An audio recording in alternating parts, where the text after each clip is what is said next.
feel like that's something I want to adopt into my social strategy. Is just saying random words out of nowhere, just for no reason. Just start saying whatever comes to mind. Like, there doesn't have to be a logical reason behind saying it. I just want to say it and see if that adds anything to the social aspect of this meat computer that I am. And this guitar is always such a jam. Well, I'm ready to play. Don't remember exactly what I was doing. Talk to Yona. I think she was doing good. She wanted me to get a watermelon, I think. But what was the last thing? I'm gonna check out my quest log. So we got the quests. Not that one. Not that one. Oh wait. Oh yeah, not that one. Nope. Yeah. So she wants a watermelon.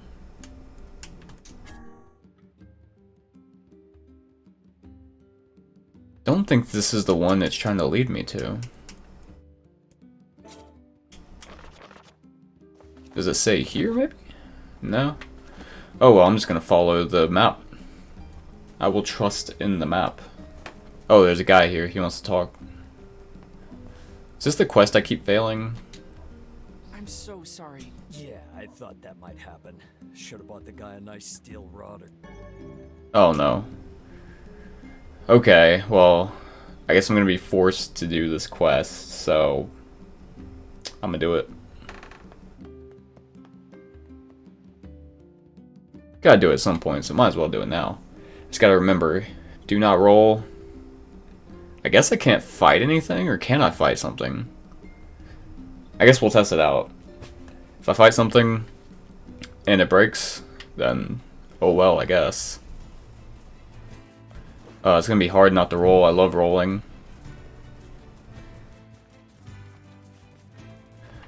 So ooh, what is... Oh, that thing's not dead, is it? Wait, what? Oh, it's like just ready. Like, I didn't tame it, but... Okay. I don't know if I trust riding it with the fragile delivery. I'm gonna try it though, screw it. Oh, this is cool.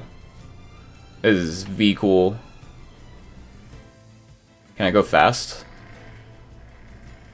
I'm scared it's gonna break the delivery if I try to go fast, so I'm not gonna try and go fast. Do you not fear these shades? Of course. I'd be stupid not to. But I have to save Yona, no matter what. I see.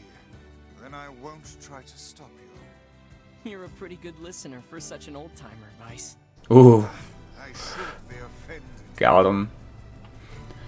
Okay, so I just remembered what I was doing last time. There's a, the Forest of Myth that way. We had a dream about the Forest of Myth. There's apparently... What are they called? Sacred... I can't remember what they're called. There's something we need to collect. Like Sacred Verse, I think.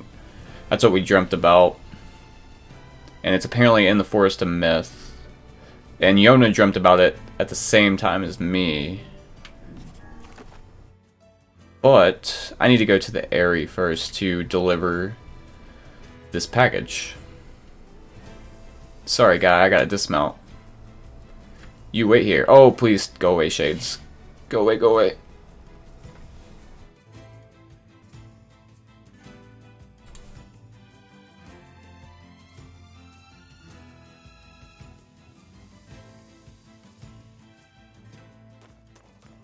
I almost rolled right there.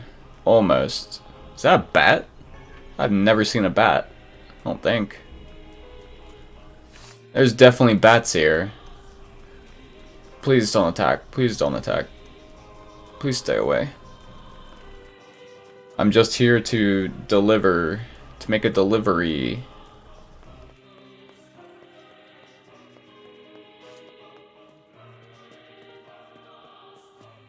Where am I delivering this again? Let me look at the quest log. Guard at the northern gate has asked you to deliver parcel to the gold house at the highest point in the Ares. So that's the mayor, I believe. So, going to see the mayor.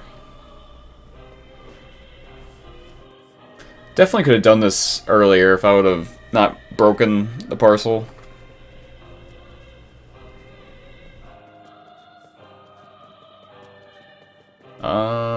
I don't think that's a good idea. I should probably go this way. I think there's a ladder somewhere. I thought. Huh. Maybe I'm wrong? Where's that ladder go to?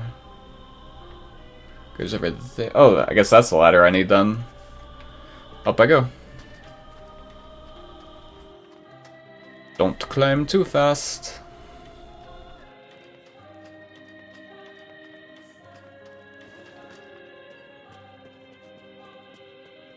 It's over. It's all over. That poor girl. Yeah. Having the Great Depression over here. The Great Black Scrawl Depression. Let me up.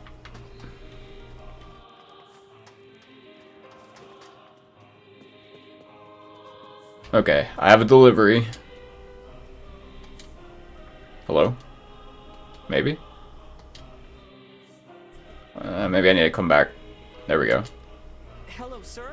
I have a package for you. Me? Yes, fine. Just leave it and go. Okay then. I'll just leave it right here. Guess that counts as him accepting it. I'll go tell the client we're done. Well, that's a douchey thing of this guy to do. I wish I could fly. I would just like fly over there. I bet you I can make that, honestly. I'm gonna try it just for the heck of it.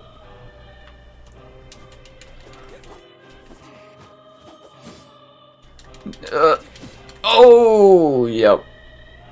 That didn't work. You can get a lot of distance, but you can't quite get the distance that you need for it.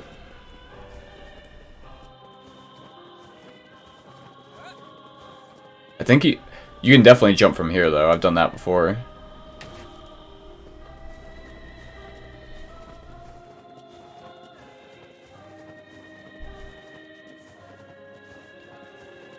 I'm surprised it only hurts you a little bit when you jump off the map like that. Heal me. Thank you.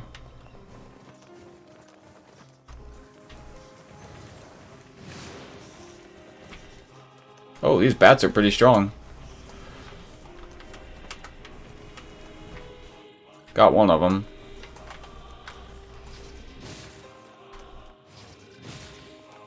I really just want to see what kind of loot they have, honestly.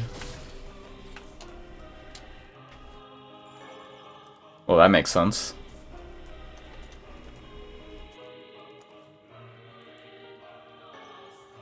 Bat wing. For the Bat King. Ooh, Bat Fang.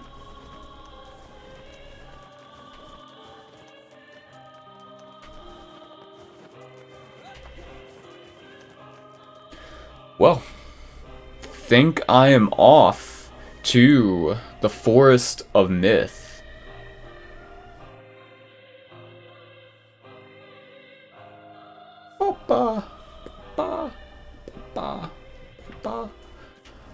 Okay, I want to get there fast, so I'm taking this guy.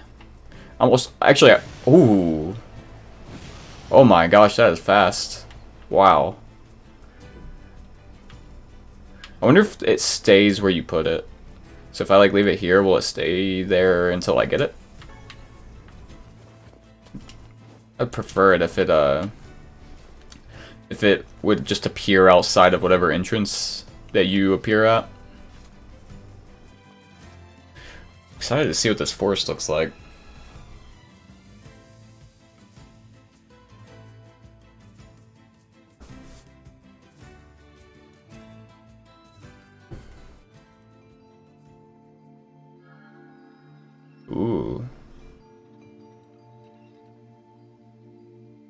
This looks pretty. And mysterious, I like it. It sure is quiet here. Such silence bodes ill. There's trouble on the way, I'm certain of it. You know, a little optimism now and then wouldn't hurt, Vice. Such cheek. Such cheek. See if anybody's home over here. Nope, nobody's home.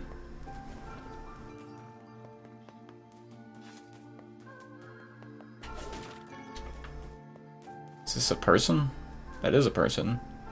Looks like the guy from Attack on Titan. Well, no, not anymore.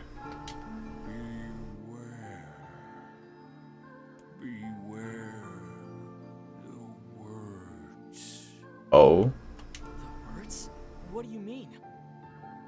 Contagious words.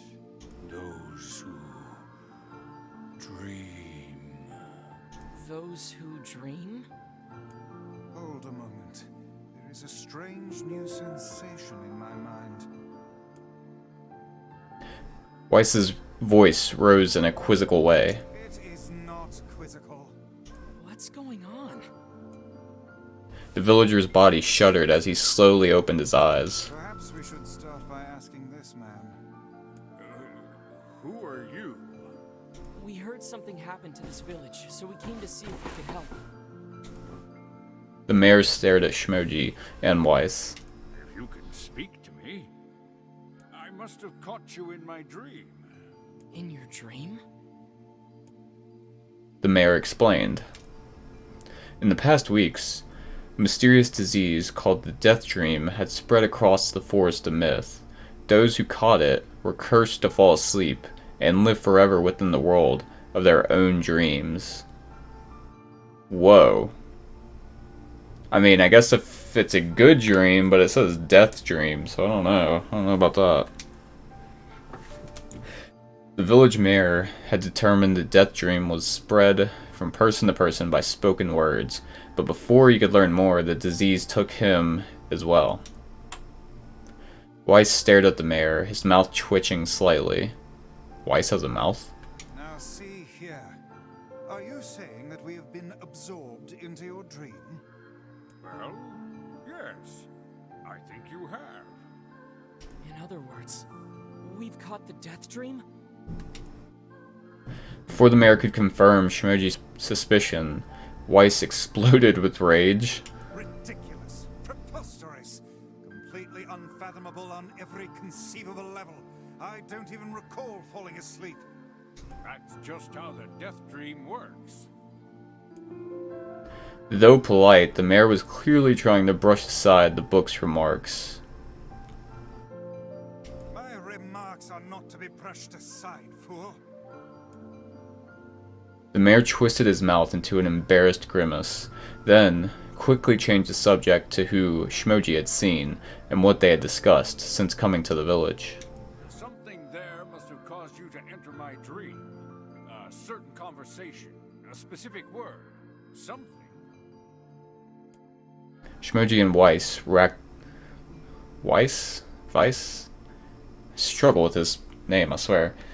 They racked their brains, but could find no easy solutions. There were simply too many words to consider, too much random chatter, too many meaningless conversations. Grimoire Weiss does not engage in meaningless conversations. The mere suggestion that Weiss chose his words carelessly seemed to sting his pride. It does not seem to sting my pride, you bloated gasbag of a narrator. It has demolished it utterly.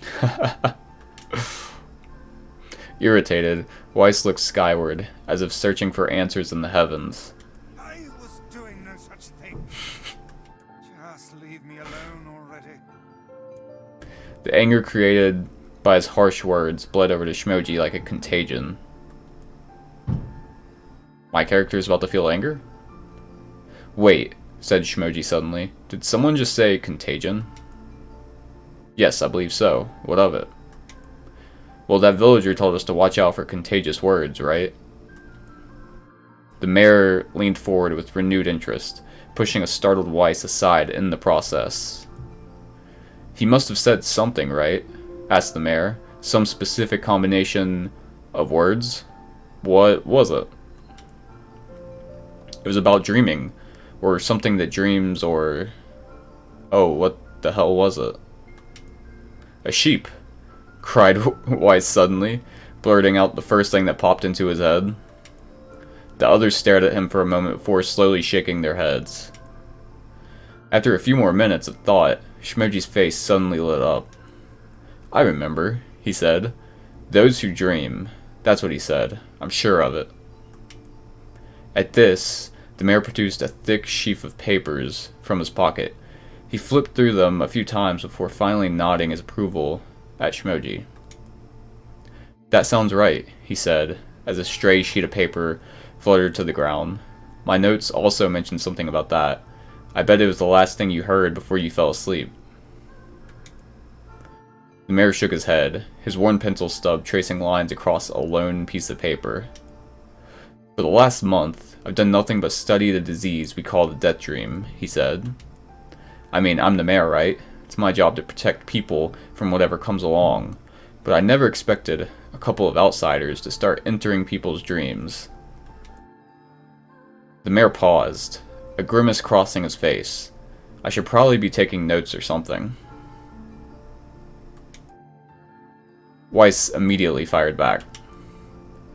"I applaud the force of will it takes to research a disease in your dreams," he said, "but perhaps we should bend your efforts to escaping this place instead of trying to understand it." The mayor's hand tightened around his pencil, snapping off the tip.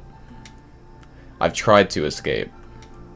From the very first moment I realized I was locked inside my own dream, I've been looking for a way out, but I don't think it exists. I mean, this is my dream, right? If there was an exit, I'd know about it." He paused for a moment, his unfocused eyes staring at nothing. "My village was beautiful," he said to no one in particular, "and it was filled with the most wonderful people you could ever hope to meet. But once this book took hold, things changed. It's like someone took a sponge and soaked all the color out of our lives." "Wait, what book?"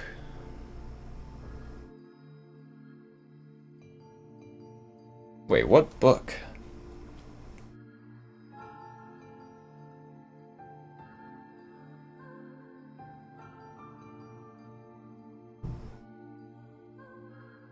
Okay, I'm gonna have to go back and rewatch. Did I say book? Now this story's tripping me out. Once this disease took hold, things changed. I definitely read book, I'm pretty certain. Man. Wow. Okay. So, yeah. Once the disease took hold, I just wanted us to be whole again. I want us to be free. And I won't stop trying until it happens. Shmoji nodded in agreement. "Huh? Wait a second. I didn't nod." "Look, if we can be of any help," said Shmoji, "just ask." "Now hold on, I did not just say that." "Silence," cried Weiss. The grimoire looked from Shmoji to the mayor, and back again, his face filling with confidence. Grimoire Weiss's face is always confident, thank you very much. "Now see here, Mayor. You told us that nothing can exist in this dream without your knowing of it. But yet you seemed surprised to see us when we first arrived, yes?" The mayor slowly raised his head, realization dawning on his face. "Oh my god," he said. You're right. I had no idea you were coming." "The human imagination is a limitless engine," said Weiss, "and dreams are the fuel. If you can imagine an exit, then it must be so.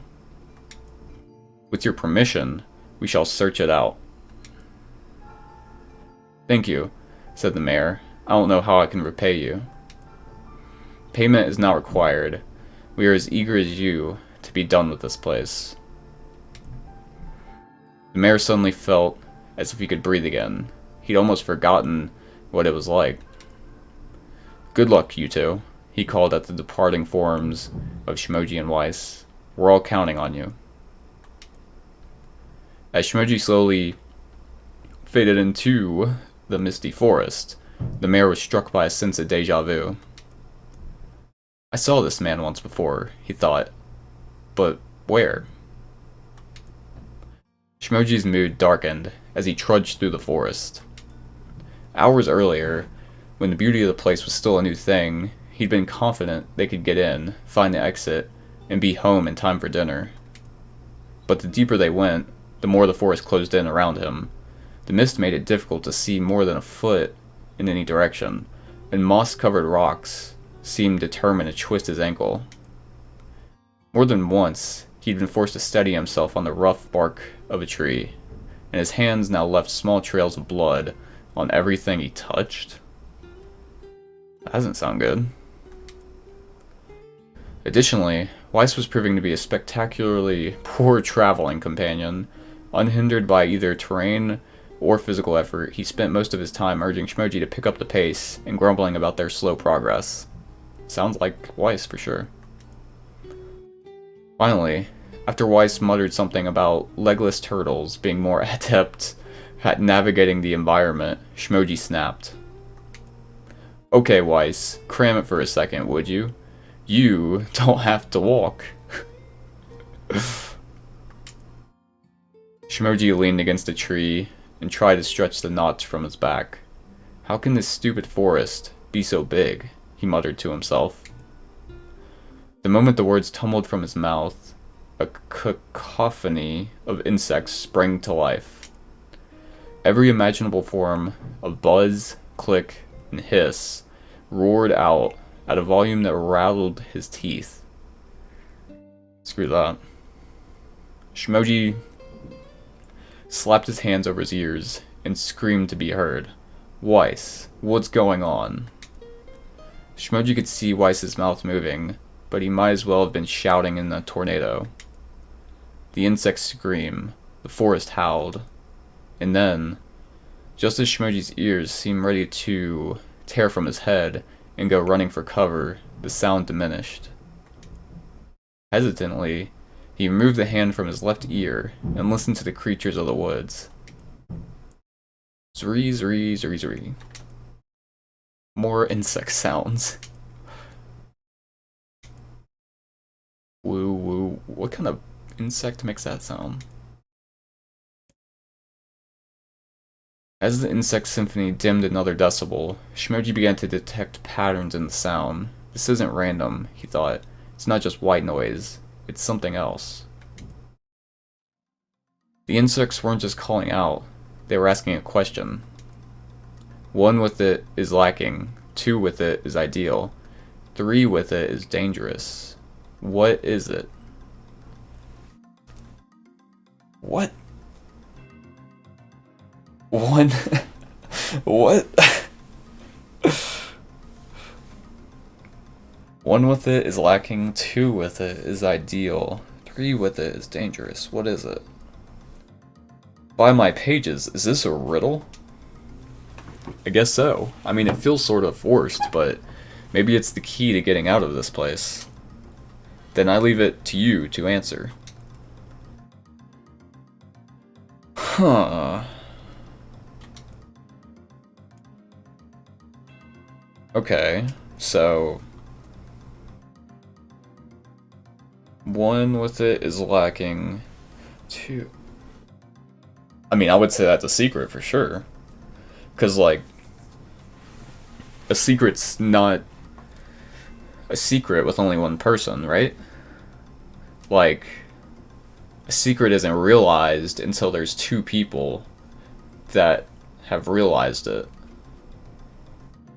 I mean, I guess you could have one person who has information that nobody else has ever had before. So, from their perspective, they have a secret, but from anyone else's, there's no secret in existence. So let's think about a seesaw, because I think secret's out.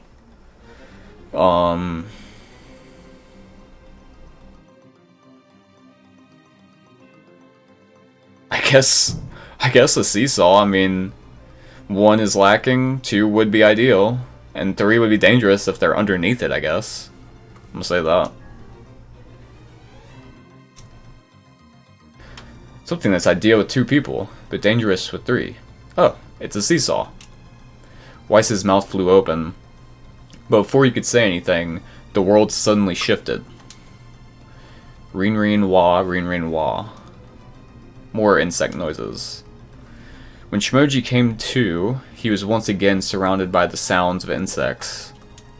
The cries of the insects were creating words he had heard somewhere before.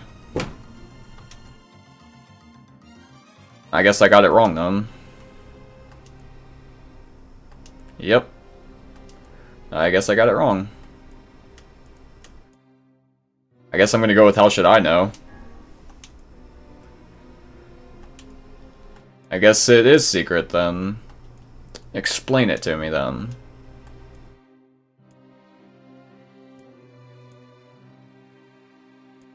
Okay, so...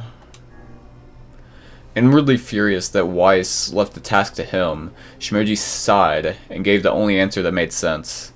It's a secret. Right? The sound of the insects stopped as suddenly as it began. The forest undergrowth parted before Shmoji like a rippling wave, opening a new path. These forest anthropods are making a road for us, said Weiss with glee. Pleased at passing the test, Shmoji moved on with new intensity. The path offered his body relief from the undergrowth, but gave even greater cheer to his mind. As long as they were on a path, their journey had purpose. Man, this is deep. This is good mind. Whatever they're doing here, it's good. I guess the forest has accepted us, huh? Said Shmoji after a bit. Weiss spun around to face his companion. Do not mistake the will of this forest for some happy pet you can suddenly befriend. We have no idea where this path leads. As Weiss finished speaking, the pair turned a corner and found themselves facing a clear forest spring. Smiling, Shmoji picked up a small rock and sent it skipping across the surface of the water. Good heavens, said Weiss. His surprise was understandable. Each time the rock struck the surface of the water, a musical note rang out. That sounds crazy. When the rock finally stopped moving and sank to the bottom of the spring, the ripples it left behind came together to form words. Whoa. I enter through the window, but break no glass. When night falls, I vanish. What am I? Apparently it's absurdly easy. Shmoji grit his teeth and tried not to reach out and strangle his companion. He's right, after all. This one is pretty easy.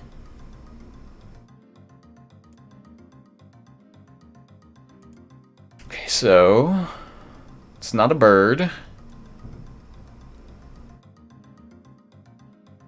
I don't know why a letter would vanish after nightfall.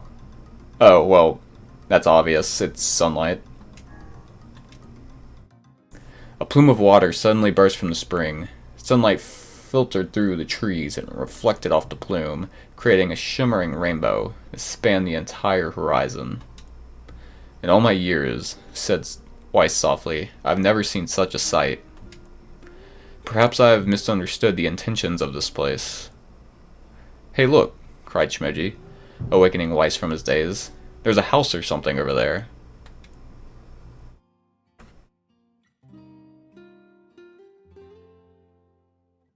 Glancing in the direction of his friend's extended hand, Weiss saw a small cottage nestled among the trees. That's weird, isn't it, Weiss? I mean, who would build a house all the way out here? Shmoji walked over and pounded on the door. After a minute of solid banging, the door cracked open and a small man peered out. His body was cloaked from neck to toe in a large black cape, while his face was obscured by mist.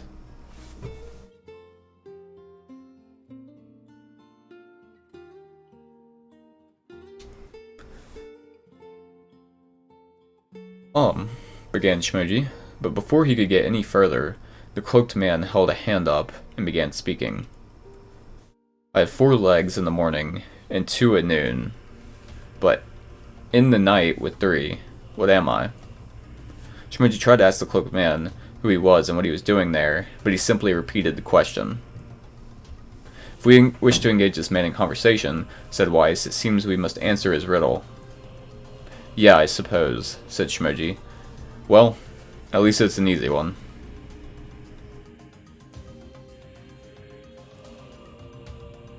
Four legs in the morning. 2 at noon, but in the night with 3. Why would a man have 4 legs in the morning? Why would an angel have...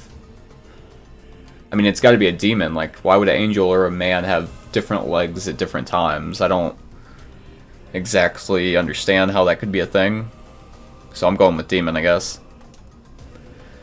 As soon as the words were spoken, the forest began to swirl around them. Leaves browned and fell from trees. Branches withered and died. The tall green grass shriveled into dark curls of ash. I think that means I got the question wrong, or the riddle wrong. Suddenly, a massive demon appeared before Shmoji and unleashed a tremendous roar. Wrong. Now try again. Yep, I got it wrong. Okay. What? How would a man or an angel... I'm just gonna go with angel. As the words were spoken, Shmoji found himself covered in a snow of perfect white feathers. A warm, gentle feeling ran up his spine as a creature of unimaginable beauty shimmered into existence. Shmoji found himself unable to hold back tears as the being's voice rang out. You are incorrect. Please make another choice. Okay, it's apparently man. The mist dissolved from the cloaked figure as he spoke a single word. Correct. With that, the man flung his garment aside, revealing his true identity. You're the mayor, cried Shmoji. The small man slowly shook his head. I am not the mayor you know. Now listen to my words. Long ago, I saw a version of you that was not yourself. What? Sorry? What's that mean? It will make sense in time. At present, I simply congratulate you on cracking the seal of the death dream. Now you must go to the person at the forest entrance. So, this is not the mayor I know. But the guy at the forest entrance is the mayor, just not this one. Is this like some kind of time traveling thing? Like, and what does he mean he saw... He saw me, a version of me that was not myself? I saw a version of you that was not yourself. Does that mean it was just me, but at a different time period? Different timeline?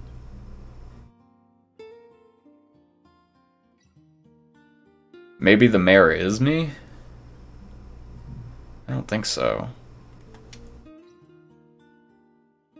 With that, the man turned on his heel and slammed the door behind him. As Shmoji watched, mist seeped up from the ground and enveloped the cottage, erasing it from existence.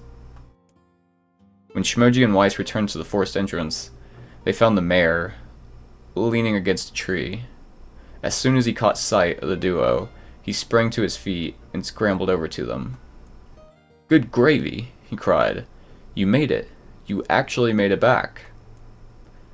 His left hand grasped Shmoji's and pumped it so fiercely it threatened to dislodge from the socket, while his right seized Weiss by the cover and swung him through the air. Gah! By the heavens! Stop shaking me, fool! We have not even told you if we were successful or not. The mayor smiled broadly and shook his head. I'm just happy you're alive. I didn't think I'd ever see you again. Shmoji withdrew himself from the mayor's eager handshake with a slight smile. "We broke the Death Dream seal," he said. "At least I think we did." The mayor's face beamed as Shmoji filled him in on the details. When the tale was done, the three of them laid down on the forest ground and fell asleep. That still seems a bit weird to me. Shmoji cocked his head. "Okay, hang on a second. This is crazy. Why would we just lay down and go to sleep? That's what I'm saying. Cease your endless prattle and go to sleep, fool. Fighting against the rules of this place is futility itself." Shmoji and the mayor obediently reclined atop the grassy earth. "Have you forgotten?" continued Weiss. "It is words that control the Death Dream, words that allow us to move from place to place. No matter how unnatural they seem, the words are absolute. Therefore, if the words tell us to sleep, then sleep we shall. And once we do, the story will continue." With that, the trio found their eyes growing heavy, their breath slowing. "This is the first time," began the mayor, "the first time I have felt tired since I was imprisoned here." His words were cut off by a loud, long yawn, and he remembered nothing more. They might have slept for an hour or a year. Well, hopefully not a year. When they awoke, things had a slightly more real quality to them. The mist felt thicker, the leaves greener. It was clear that they had awakened from their dream. Shmoji shook the mayor's shoulder gently. "Good news," he said. "I think we made it." "Oh wow," said the mayor in an awed voice. "We did it. I'm back." He blinked once, and then again, as if not quite believing the sight before him. "You two have no idea how much this means.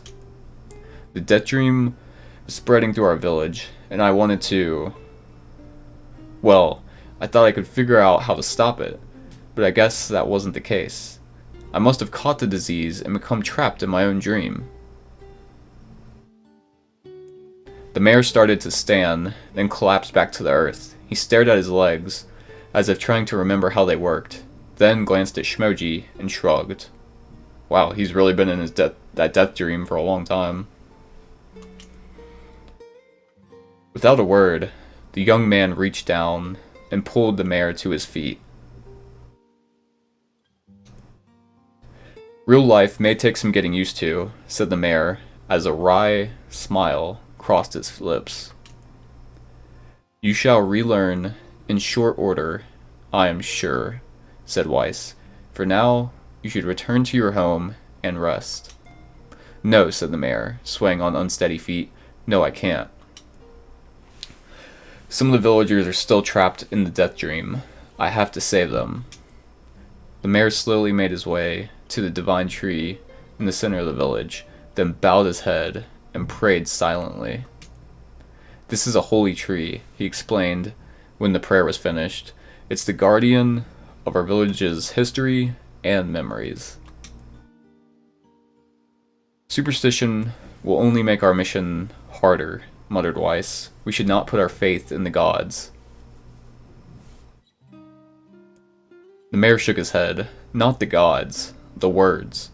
Legend says that our tree is home to a powerful magic known as a sealed verse." "Oh shoot. Sealed verse."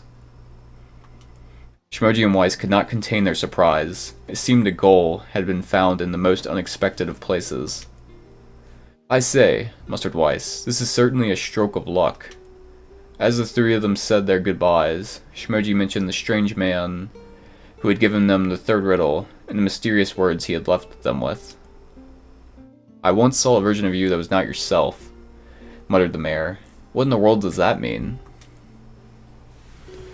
Lost in thought, he stared into space for a long moment. "You know," he said softly, "this is going to sound odd, but I had a feeling I'd seen you before, too." Shmoji tried to keep a straight face and failed, but the mayor didn't seem to notice. "Deja vu, right?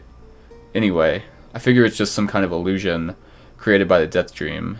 It probably doesn't mean anything." Shmoji gave the mayor a nod. and a smile, but inwardly his thoughts were racing.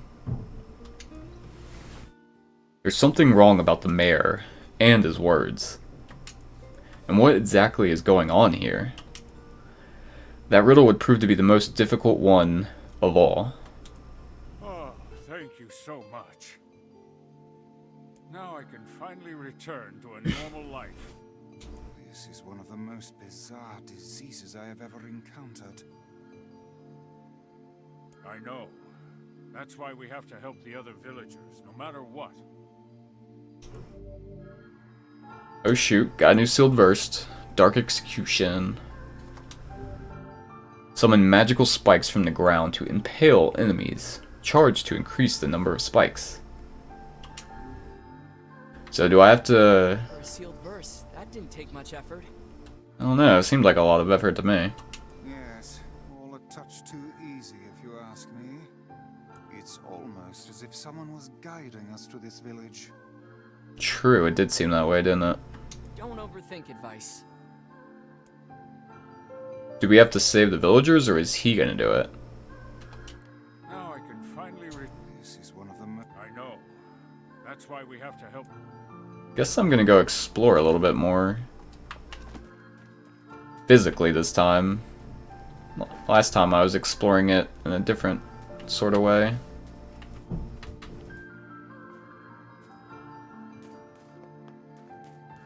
There's a person.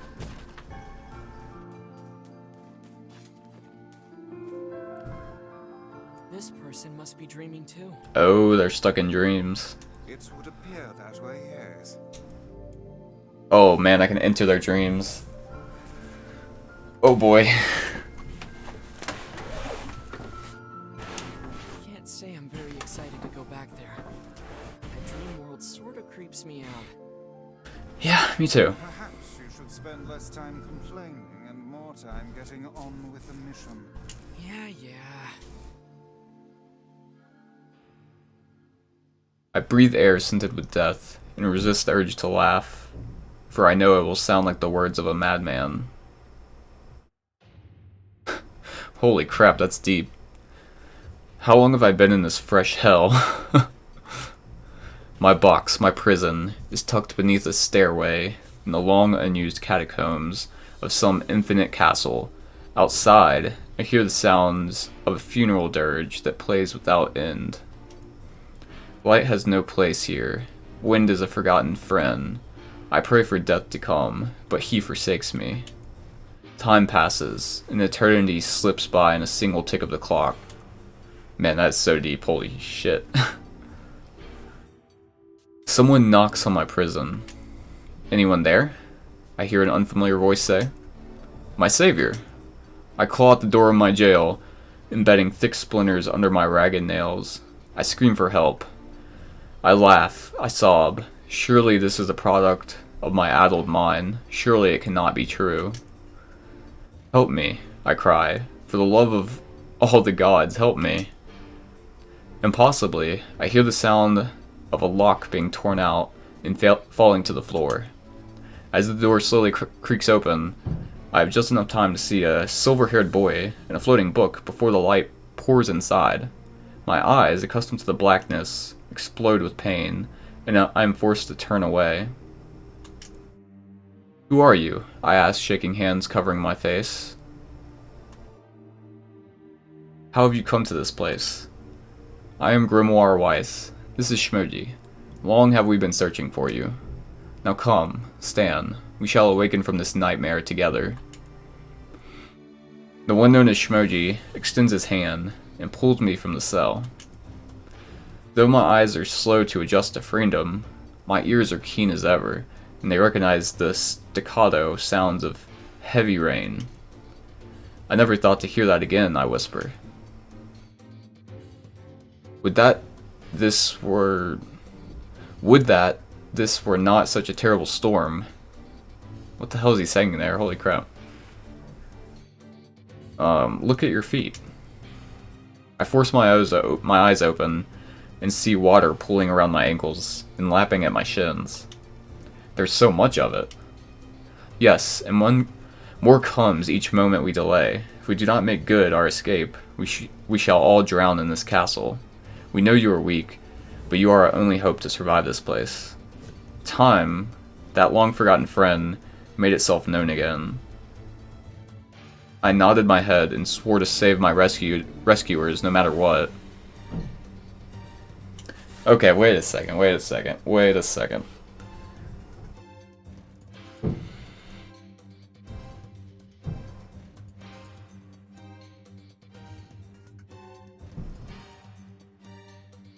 It seems like there's like a pattern, like the death dream, like you get caught in your own sort of thing related to your own personality.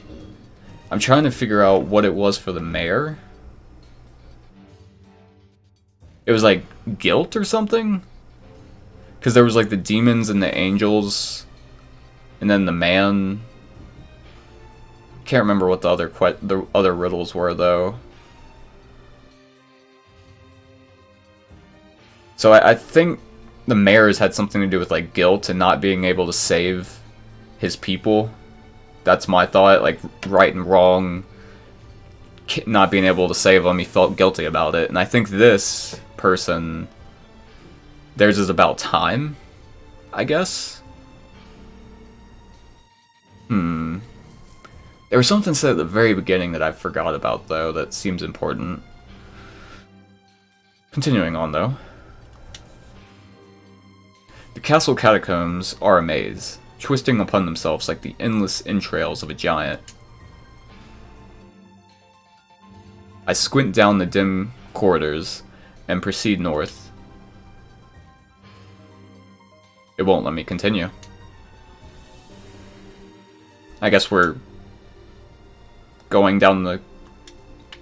Oh, I have to choose something, I guess. Okay. At the end of the corridor, I find a row of 20 gorgeous canopied beds resting atop a carpet of velvet. All are covered in a thick layer of dust and cobwebs. Searching for the door to the next room, I come upon a shapeless mass of gray matter. It has been shoved against the side of the wall, and despite my fever, I think I see the outlines of a door just beyond. When I reach out a finger and touch a piece of the mass, it turns to dust and drifts away on the wind. Realization slowly dawns, and I fall to my knees and weep. Wait, what was the realization? Wait. Shapeless mass of gray matter. Was it like a dead person or something? Corpses. Ah, it was. I face a mountain of charred and crumbling corpses. Holy shit. I look from it to the beds and back again, until the horror dawns full upon me. Someone has piled these bodies into a tower and set them ablaze. Whether they were alive or dead, I do not know, and insanity will not permit me to consider the proposition further. I make a sound, whether scream or laughter I cannot be certain. Then, my mind grants me merciful blackness, and I find myself... Sorry, I'm like processing the information. Then my mind grants me merciful blackness, and I find myself opening the door and leaving that most terrible of rooms. Maybe that's this person's dream that's got him trapped. So, they saw something traumatizing in real life, I assume. And it was traumatizing, so it makes them manic.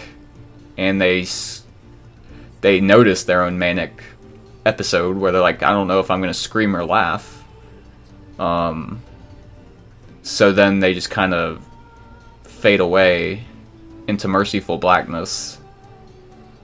To escape and not process that trauma. That's how I'm interpreting this. I could be wrong. I squint down the dim corridor. So I can go either east or south. I'm gonna go east, I guess. West or north? West, I guess. Okay, let's go east. Let's go north. Shoot. Okay, so... Let's try east. At the end of the path, I find myself in a great hall, with only the sounds of rain for comfort. The waterlogged red carpet squishes beneath my feet as I approach the center of the room. Once there, I behold a beautiful dining table upon which rest china and silver of the finest construction, as well as the remains of a fantastic feast. Okay. As my eyes continue to adjust, I see many chairs surrounding the table, each holding a dinner guest. Noticing movement, I approach the chair at the table's head, but as the truth of the matter dawns on me, I recoil in horror. The host of the feast is a corpse, as are all the invited guests. An army of foul, wriggling insects have made homes in their remains, and this is the movement that I saw. This once splendid feast was now nothing more than a requiem for the damned. I take a moment to steady my shaking hands, then slowly back away from the table. Desperate to lose sight of the abomination before me, my gaze lands on the chairs upon which the dead were seated. This is a mistake, for the chairs proved to be even more terrible than the feast itself. Each one is covered in a layer of spikes that run from the seat up the back and down the arms. This explains the color of the carpet beneath my feet. I can only pray that the unfortunate diners were dead when the meal began. For if not, it's a simple task to envision the agonized screams that must have sprung forth from their mouths. My mind grasps frantically at the possibility that these souls had committed some terrible crime for which this was punishment. Though in truth, I suspect they had committed no crime at all. There would be no tomorrow for these unfortunates. This was their last supper. Damn. That's brutal. Okay. This time I'm going west. And then east. And then I guess I'll try... Wait, what? The water has risen to my chin, and now laps greedily at my mouth and nose. "You dumb bast!" shouts Shmoji. He surely desires to say more, but the rest of his insult is cut short by the rising water. Grimoire Weiss, wet and tattered, floats on the water's surface. It is already too late for him. This wasn't how it was supposed to end. Oh no! What? Oh, you gotta be kidding me. What? How you... There's like... Is there logic there? Is it just random? Oh, that's lame. That's big lame. I'm gonna try it again, though. I'm not gonna read all of it again, but...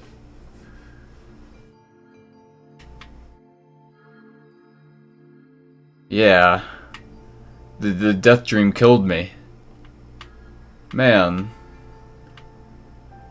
It's like it's... Like, I was... The last death dream... So how was the village? Oh wait, what the hell? Oh, it's truly magnificent. There are no words. Really. So, the last death dream was all about riddles and figuring out those riddles. But this one was like random. It's like... Like, you choose east, west, north, south. And it's like... You just gotta get lucky, I guess. Neat. Let's get back to Popola. She'll probably want to know what's going on in there. Actually, I want to go back in there and solve that.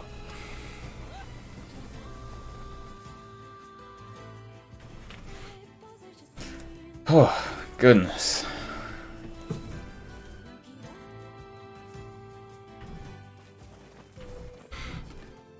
Yeah, I think it's called the Forest of Myth. Basically, there's a disease called the Death Dream, and I saved this guy from it. I don't know if I completely understand how I saved him from it, but basically we solved some riddles. And I have a hypothesis for like what's going on with the Death Dreams. I think it's individual to the person. I don't know if I was talking about this earlier. I don't know if you were here, but like this guy, I think he was like guilty because everybody in his village they got the Death Dream, and they've been stuck in their dreams ever since. And he felt guilty about it. He wasn't stuck. He was the last one. He wasn't stuck, but he felt guilty, and then he went to sleep, and I think that guilt trapped him in the death dream. There's like something that traps you. That's my hypothesis. I think it might be open for interpretation, but that's kind of what I'm seeing so far. And this person, I think it has something to do with like murder or like trauma because of murder or like death in general. Let's see. See if I can get it this time. Can't say I'm very excited to go back there. That dream world sort of creeps me out. Perhaps you should spend less time complaining and more time getting on with the mission. Yeah.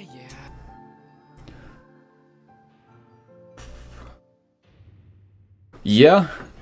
There's also some vague, like, this is kind of like side stories in a way. But there's been some vague parts that seem like they were connected to the main story. And it's just so kind of confusing right now that all the pieces are not aligning. Listen for music.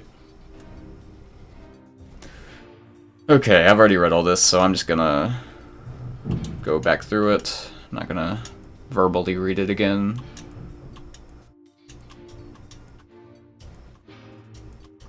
This is where I come in, me and Weiss. We try to save them.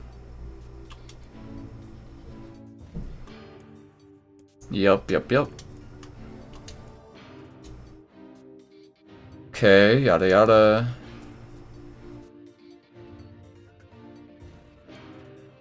Okay, so it's a maze. We got it. Alright, so here's the first one. And there's only one option, so going north. This is where we find dead bodies.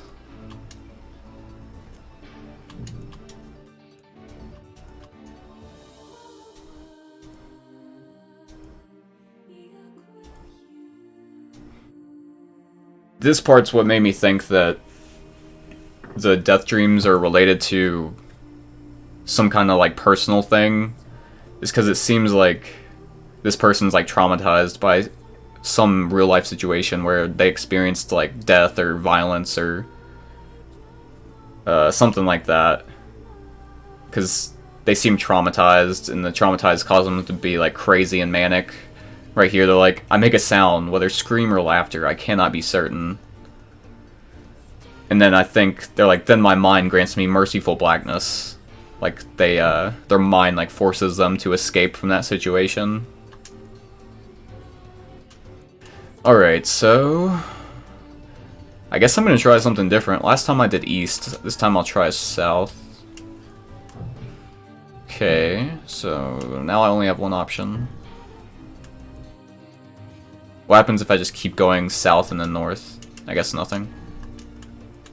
Yeah, that does nothing. Actually, I might get a pen and, like, write some of this down. So, first thing I did was I went north. Then I'm gonna go east. And then I guess, north. Okay, so north, east, north. Oh man, I can't... I think I went east last time and that was where it failed. I guess I can just keep trying until it doesn't work. I guess I'll go south then.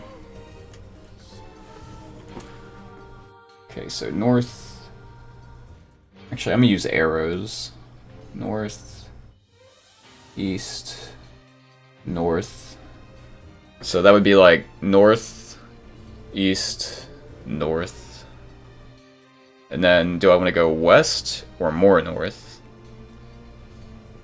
I guess I'll go west. Uh-oh. I think we just failed. Yep, we just failed. Shoot. So west is bad. Yep. Dang, one wrong move. Just gotta use a brute force algorithm, there's not really any other way. I like the previous one better since it was like logic based, solving riddles and stuff. I mean, I guess this is logic based because you gotta like memorize the pattern, but meh.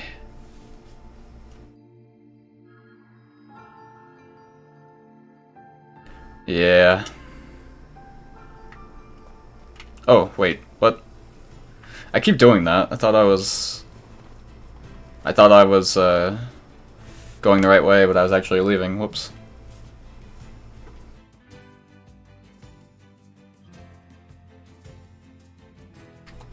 It's kind of nice getting these like more puzzle-based kind of gameplay, because in the last stream it was just like non-stop like boss fights and fighting. I was looking forward to some stuff like this. This person. Okay, let's go. Let's go.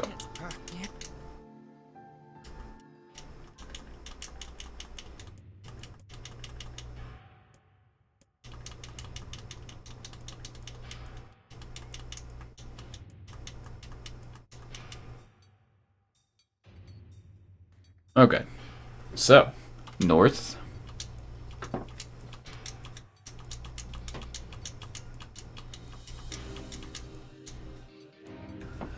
East. North. Oh shoot, what? I think I forgot to write this one down last time. I'm pretty sure it's south. Yeah. Forgot to write that one down. Okay, so south. So west is what killed me last time, so I'm going north. Alright, so north.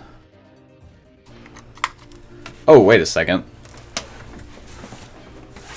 I went north. Oh. Wait.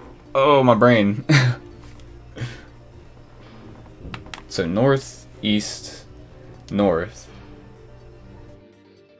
If I went back south, then I just went back to the place that I previously was at. Now I'm confused where I'm at in general. So south. Okay, so yeah, this right here is just going back to where I was. So that was a pointless move. Okay, I'm gonna get rid of that. I'm gonna go west. Okay, this is new dialogue. At the end of the path, a row of heavy wooden casks lie on their sides in a dark chamber. Doubtless they are filled with wine. My thirst roars to life. I cannot remember the last time my parched throat had relief. I scramble to the first cask and pull frantically at the cork. The theft of a few cups means nothing, I tell myself. The casks will be ruined by the flood regardless. Finally, the cork surrenders to my attack, and thick red liquid bursts forth from the hole. This is no wine. It is blood still warm from the body, whether animal or something else, I cannot say. The foul liquid soon mixes with the rising floodwaters, creating a warmth that laps against my thighs. By all the gods, are the rest of these casks filled with blood as well? I lack the courage to confirm my suspicion. Disgust quickly becomes fear as I turn to flee, but my weakened legs betray me, sending me toppling over into the red ocean below. The smell of death is everywhere. It threatens to consume me. I must escape this hell. Crawling on all fours like an animal, holding back screams lest any foulness enter my mouth, I lurk forward through the red waters and out of the room to freedom. I squint down at the dim corridors. Okay. So that was west.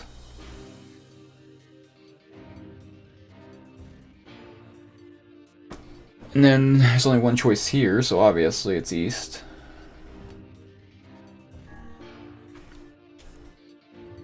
Wait, what? I think... What? Was there only... I'm pretty sure there was only one option there. Huh.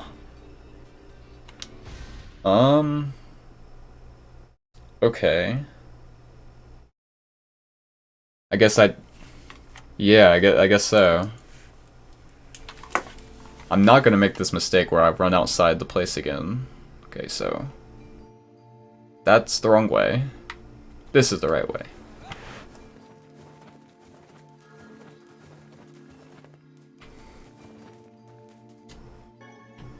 The heck is a spirit capsule? I've never seen that item.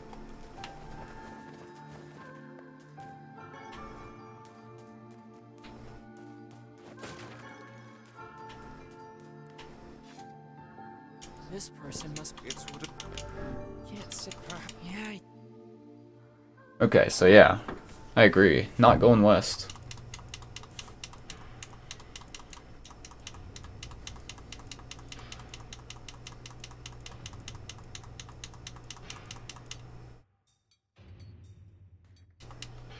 Oh. North.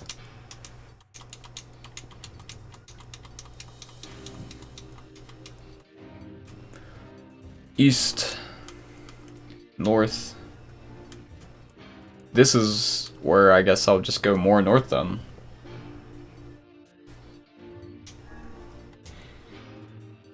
At the end of the path, the waters rise to my waist, exhausting me both physically and spiritually. I pray that this is the way out. Whew, my voice is getting tired.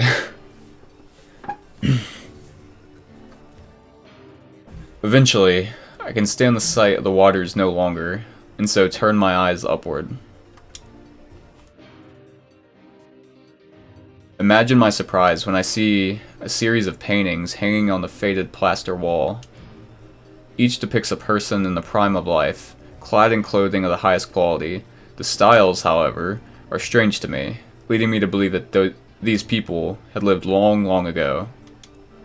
One subject wears an outfit that particularly catches my eye.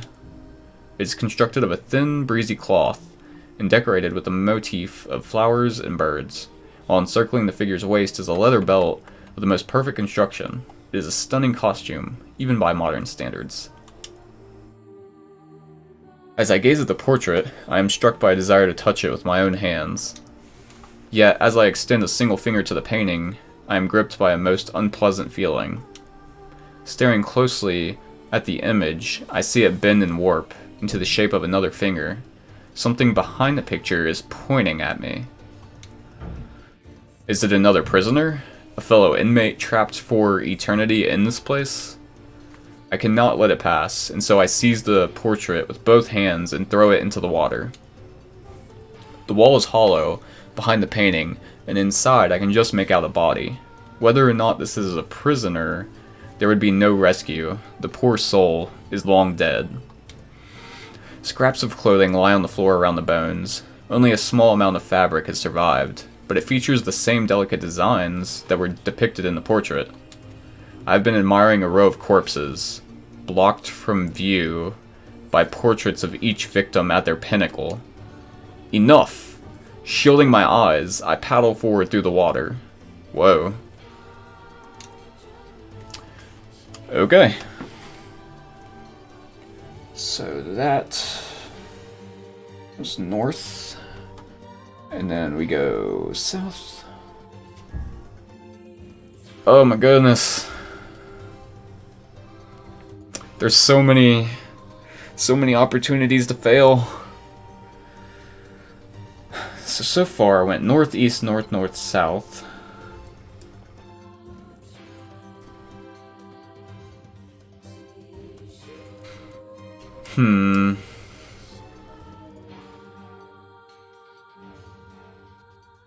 Well, I'm definitely not going south. Or wait. I'm definitely not going north. Because if I do, I'll just be going back to where I was. So it's one of these three.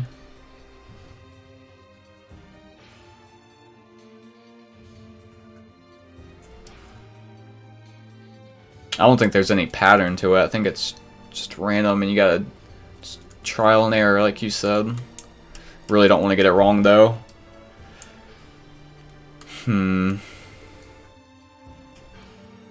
Something in me wants to try south again. But I think since there's not been a west that has worked so far, I'm going to try west now. Oh, damn it. I chose wrong. Yep. Damn it. Okay, so don't go west. Wait, what? Oh, I guess I can continue? I thought that was the death scene. Well, now I'm confused.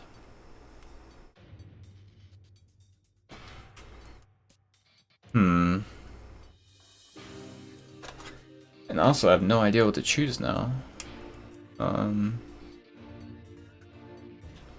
that's confusing.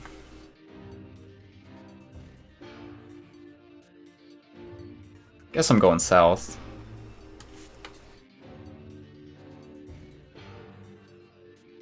Proceed west and north. Well, definitely not north. That wouldn't make any sense. Unless west is a failure state. Yep, that was failure.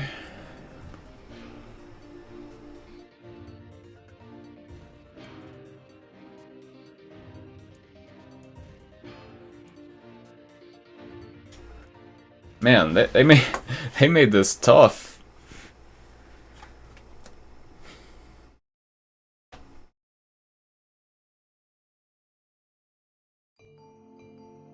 I would be a little bit pissed. Just a little bit. I have a feeling that's the case too.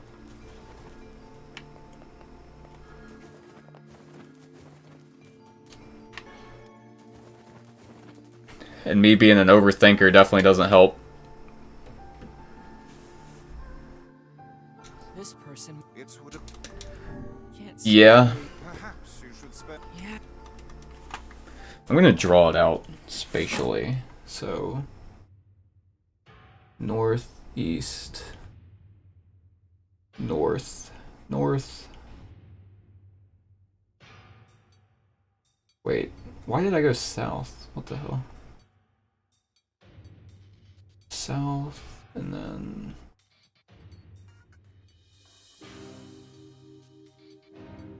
actually I'm gonna redraw this as I go.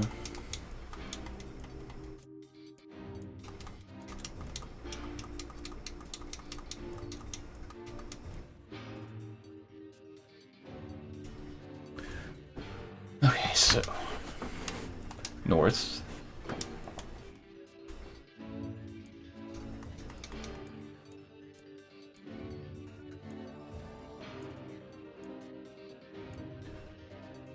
East, north. Okay, so I think I wrote this down. So I think right here, I took 2 extra steps last time. I didn't even realize it. I think here you go west. I don't think this is the west that'll kill you. Maybe this is the west that kills you.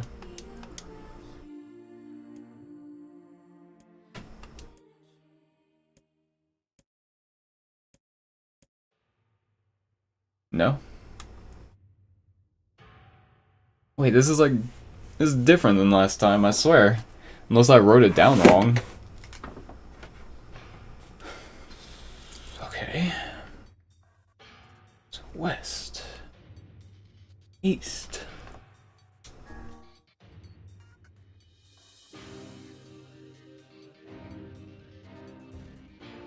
So I think when it does that, I think it means you went the wrong way, but it won't kill you. It's like you have health or something. Like it takes 2 failures to like completely lose or something. Maybe. So if that's correct, I think that west right here is the wrong move. I think. God, I've already forgotten all the things I've tried. I wish I was like writing it down the whole time.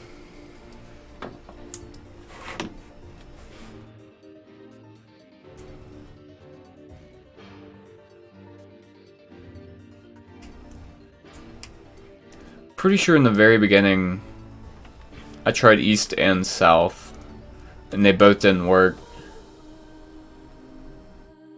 Pretty sure I tried north too. Didn't work. Pretty sure I tried west. Didn't.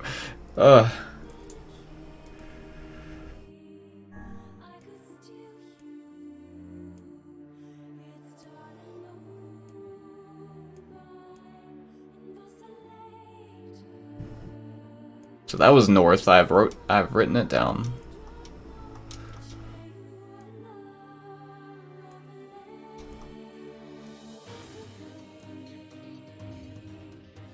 Alright, south. So I think that matches up with the last time. So if I went west right here, I'm pretty sure that would be failure. And we can't go north because we just went south, so we just go back if we went north. So either east or south. I guess I'll try east this time.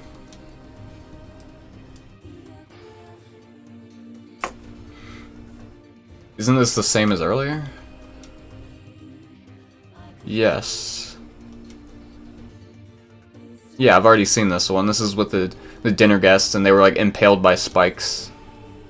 And these are like insects that he actually sees.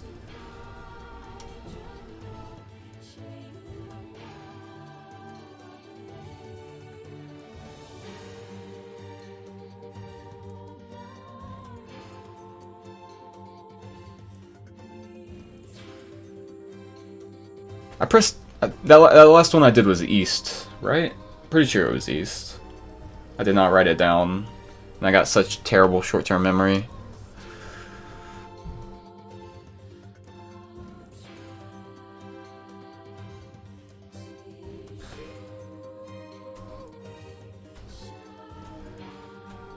What is it?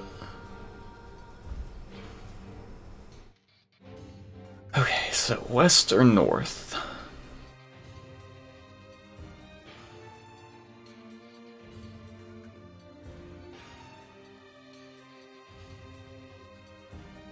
Northeast is right. I'll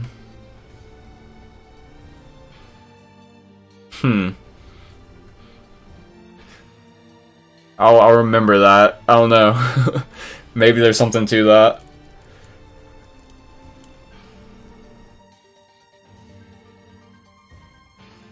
Yeah. The last thing I did was east, and now gotta go west or north.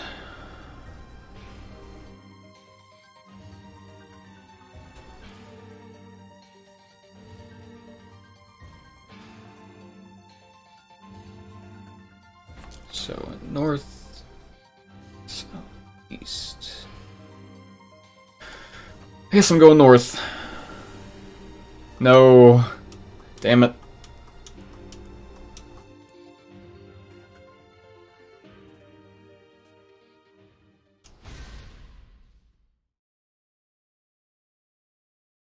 I agree. West would just go back, so...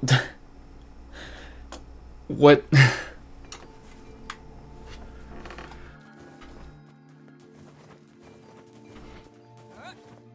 I guess I'll try that pattern again, and I'll try west, and if west kills me, then I gotta come up with another plan or something, I don't know. This part, can't say I'm good. Perhaps.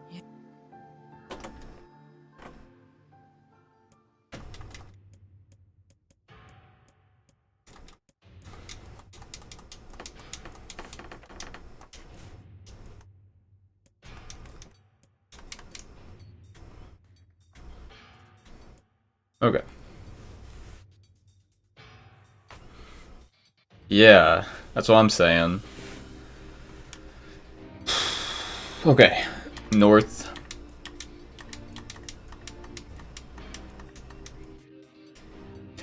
I've read through all of it.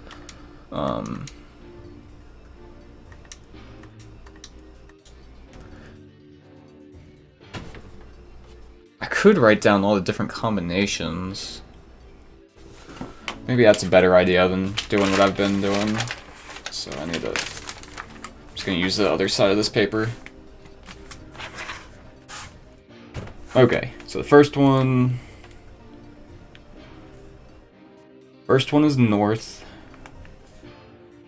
I chose it. Second one, you got east and south. And we're gonna go east. Okay. So I chose east. West doesn't make any sense. So... Let's see. But I gotta write it down still, so... West...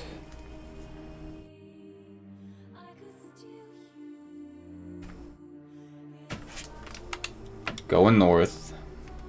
Now we got 4 options. We got east.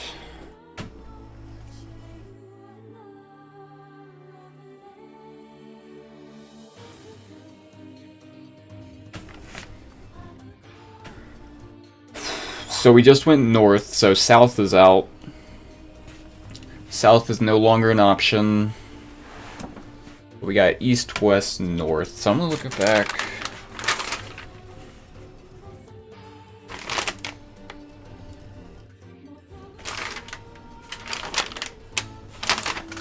So last time I went west.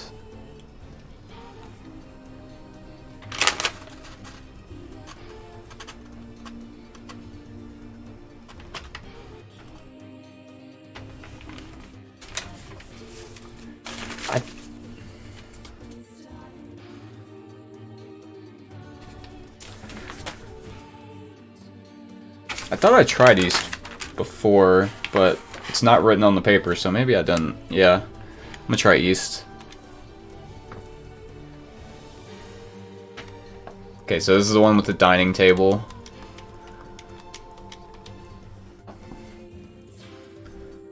Oh, I gotta...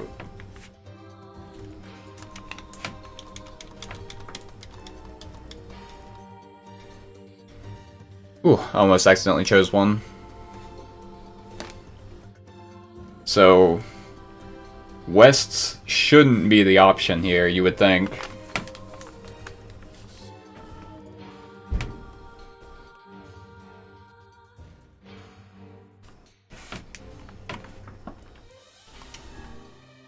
Against all hope, we make it to the front door! Break it down, someone cries, and so I give myself to the effort. In tandem with Shmoji and Grimoire Weiss, I slam my body against the thick, sturdy door. On the third try, it gives way, and we find ourselves sprawled on the ground outside the castle. The storm is in retreat. The clouds above are still dark and foreboding, but to the west I can see a thin shimmer of sunlight trying to break through. To the west. How can I thank you? I cry as tears join the rain on my cheeks. I would surely have died in there. Looking down, I suddenly notice that my dress is in tatters, and sheepishly try to cover my exposed skin. Your dress? Asks Weiss. Then are you a woman, madam? I am. I proffer the two a smile. I suppose that comes as something of a surprise, seeing as how I exist only in the form of words.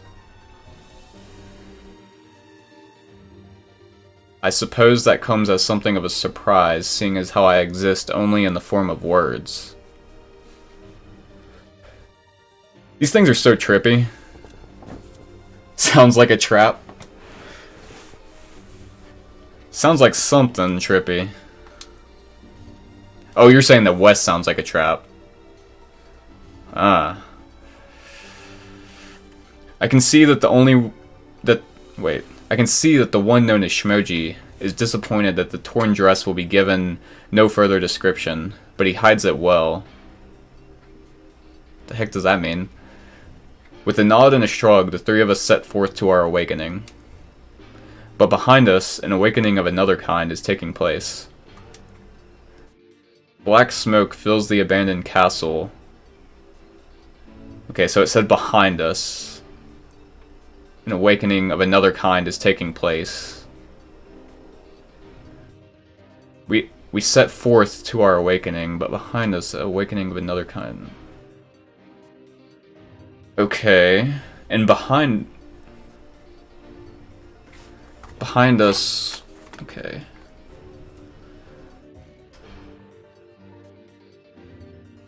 I'm just gonna leave myself notes just so my short-term memory doesn't forget. So it said that west, I don't remember exactly what it said, but it said like west was like sunlight or something. And then right here it's saying behind us is an awakening of some other sort. Black smoke fills the abandoned castle, providing the countless damned souls inside with their final shroud. After a moment, the castle's windows shatter with a mighty roar. A fresh breeze blows through the hallways and corridors, clearing the smoke away for good. As we watch in awe, uncountable black shadows slowly flicker to life, crossing to and fro in front of the broken windows. The castle's dead have awakened to their new life as shades. Oh, wait, what? So, in this game, shades are like these mysterious creatures that have been all over the world. Now I'm wondering if this connects to the main story, and I'm just confused. Oh. Did we awaken? You have anything to say about that? Hopefully there will be no labyrinth next time. I hear that. I think we awoken, I guess. Thank you so much for saving me. Oh, okay then. I never want to have a dream like that again. Oh man. Do I have enough mental space to do another one? As long as it's not a maze. I think this might be the last one. Although there might be some more. I haven't checked this direction yet. Oh, there is. There's nothing over here.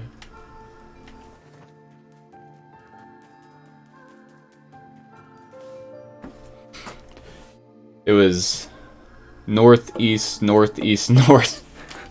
Yeah.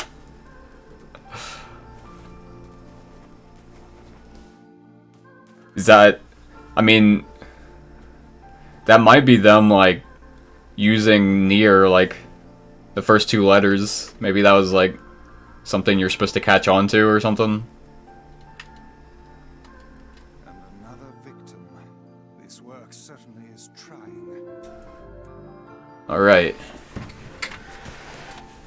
I figured a book like you would be into all this word stuff, Weiss. Even I have my exceptions. Now let's be off.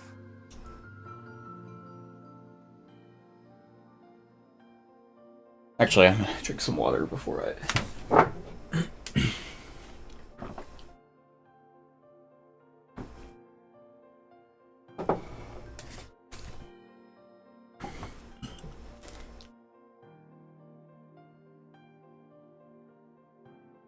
A colony of massive sculptures was visible in the distance, their tall forms scraping against the sky. Weiss and Shmoji had never seen such a sight, and their eyes widened as they tried to take it in. Those buildings must be huge if we can see them from this far away. What do you think, Weiss? As Weiss considered his answer, the sun beat down on them with renewed ferocity. Perhaps they are some manner of mirage. Under this heat, a mirage or two would hardly be an unexpected sight. Shmoji nodded and wiped the sweat off his brow, leaving a trail of sand in its place. He thought he'd never been so thirsty. The ancient road on which they walked was black and cracked with age. Here and there, thin wisps of grass pushed up through the rocky surface, as if defying those who had laid this material down over their home. The heat reflecting from the road made Shmoji lightheaded. His feet hurting, he crouched down to rest. I don't know how much longer I can do this. Is someone playing a joke on us, or what? The complaining had already begun. Weiss tried not to let his eyes roll too much. A joke? He said. No, no joke. This road leads to the city of art. Perhaps the path itself is simply some manner of grand artistic work. I'm not gonna lie, this is making me want to be creative and like write a story. Like these little things they're doing here. I love this. You don't sound very sure of yourself there. Perhaps not, but thinking of it in this way might make it easier for you to bear. Shmoji glanced at Weiss's grinning face, shook his head, and resumed walking.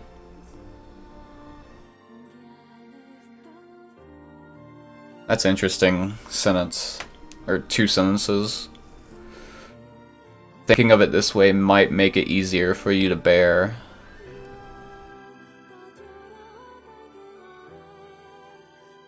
Huh. As time passed, Shmoji's feet grew more painful, and his throat drier than he thought possible.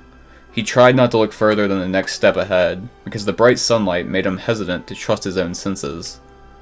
"We are definitely getting closer," said Weiss in an effort to cheer his companion. "Yes, this much is certain." Encouraged, Shmoji lifted his gaze. Suddenly, he stopped walking, choosing instead to stand in the middle of the road, with his mouth and eyes wide open, and his finger pointing in the distance. "Water!" he cried. "It's water!" "Water?" asked Weiss. "Preposterous. I don't see any water." "Over there, just ahead of us. Look, the sun is reflecting off of it." Without waiting for a response, Shmoji sprang to life and bounded toward the sight. What in the... There was no water. There was nothing but sand in every direction. Shmoji closed his eyes and sighed as Weiss floated up behind him and chuckled softly. "I believe this is known as a mirage," he said. Many a desert traveler has spoken of such things." Shmoji shook his head, bewildered. Suddenly he pointed off in the distance, his eyes wide once more. "Wait, there it is! I just missed it. Look, it's right there." Shmoji sprinted off again, leaving Weiss with no choice but to follow. After a few minutes of running, Shmoji came to a halt. "I could have sworn it was right around here." Confused, he put his hands up to his eyes and rubbed them vigorously. As soon as he stopped, he noticed a blue, shimmering pool of clear water just over the next rise. With a shout, he bounded off in search of it. The chase continued for nearly an hour, until an exasperated Weiss finally floated up to Shmoji and struck him in the face with his cover. "Enough, you blithering idiot! Stop this at once! There is no water here." Shmoji's face clouded. "There isn't?" "There's not, and perhaps next time you will listen to me when I tell you as much." Weiss paused for a moment, then continued speaking in a slightly kinder tone. "However, I suppose this mad chase was not altogether wasted. It seems we have arrived in the city of art." Shmoji looked up. Stretched out before him was a row of impossibly tall sculptures.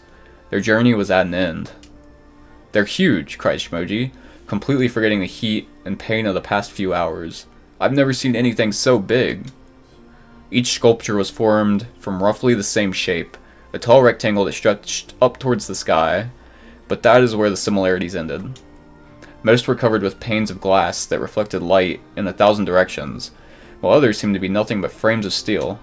Some had tall spires on their tops, while others possessed triangular caps.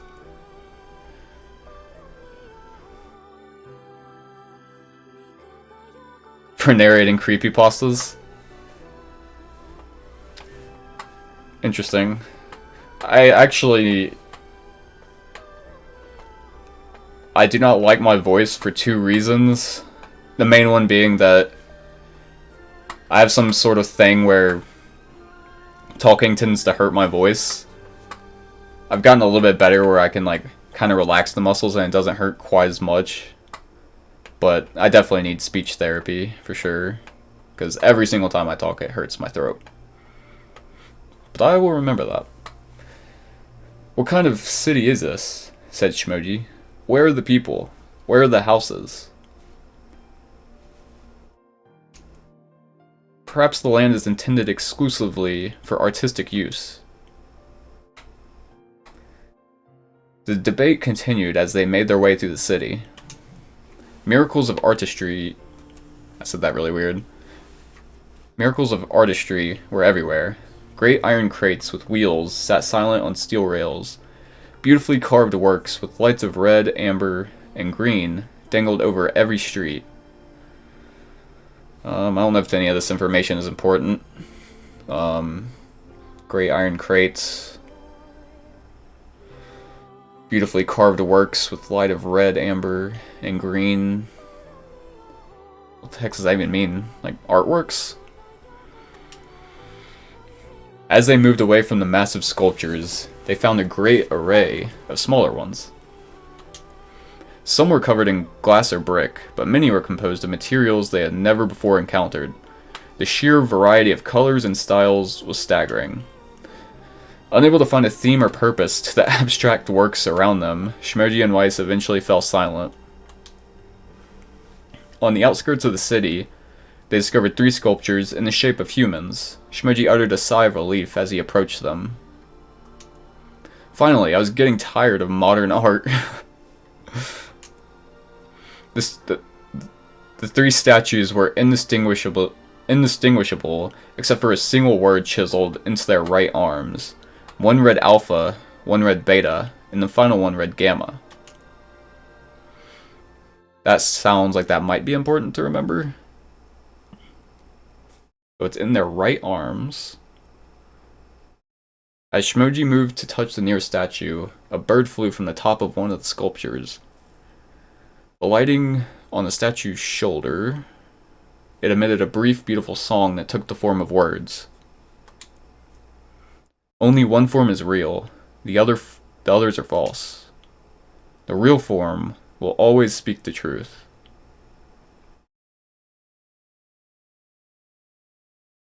Okay.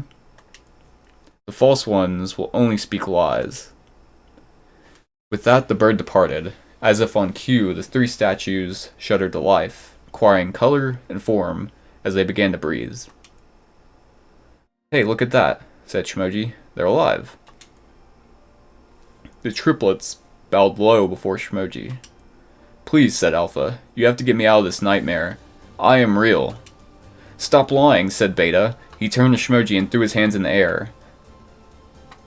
"Alpha's a fake. You know I'm the real one." "What a load of crap," said Gamma. "Beta is a fake. Everyone knows I'm the only real one around here."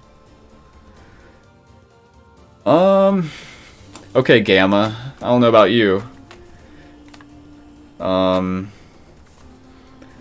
That's a point off for you, Gamma.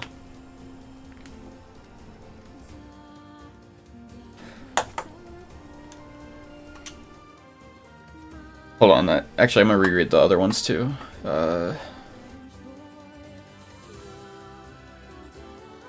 Okay, so Alpha seems like the most real one from that so far. Their respective pleas given, the 3 statues returned to their frozen state as silence once again enveloped the city. "When you consider all the statements, only one of them can be the real thing," said Weiss. Shmoji furrowed his eyebrows and considered his answer.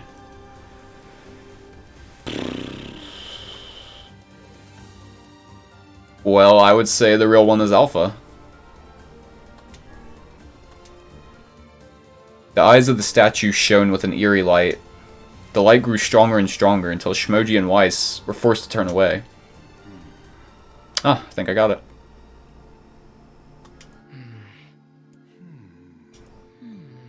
It would seem we failed. Oh, we failed? Yeah.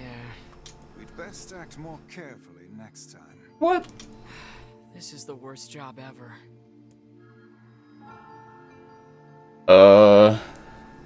I mean, I guess I just don't know this guy's personality. Another victim.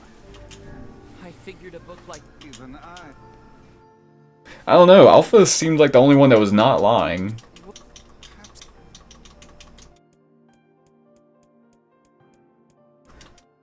Like, I don't know. That's weird.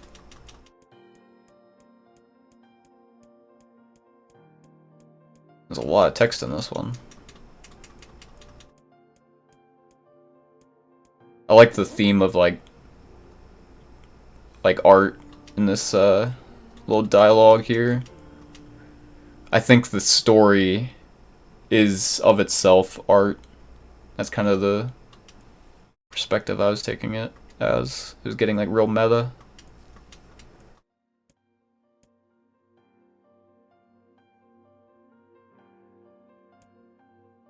Hold on, I'm gonna... Okay, what'd you say?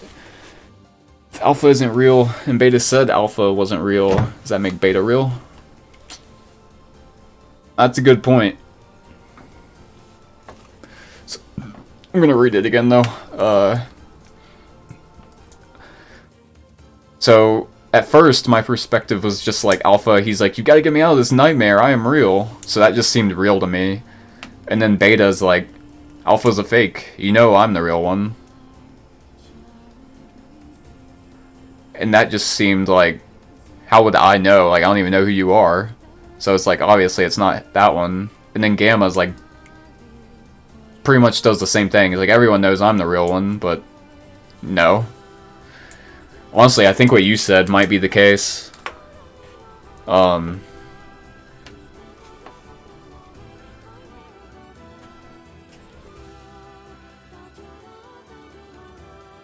Although... But I mean...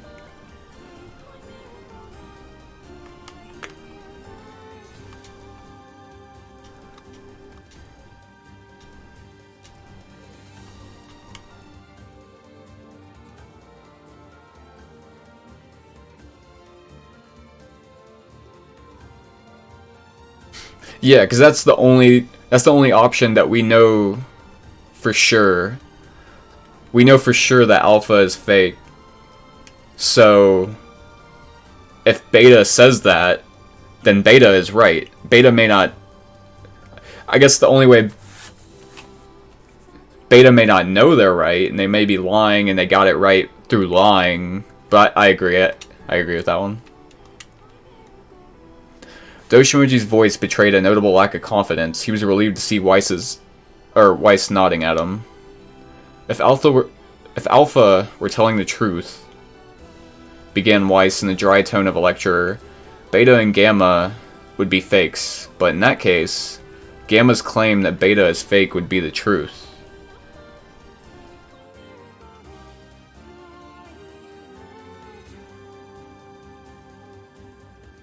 Even though Gamma is a liar, therefore that theory crumbles.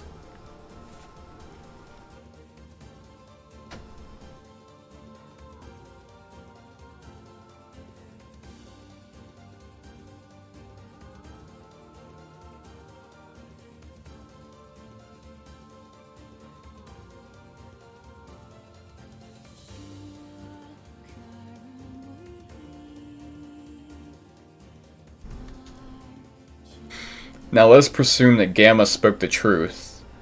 That makes Alpha and Beta liars. In this situation, however, Beta is calling Alpha a liar, which would leave us with two statues telling the truth.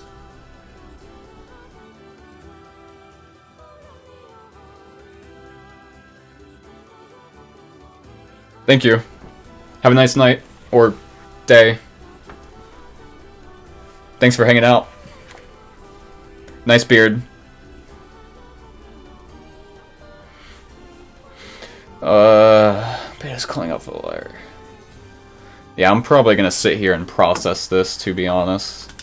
This is kind of hurting my brain.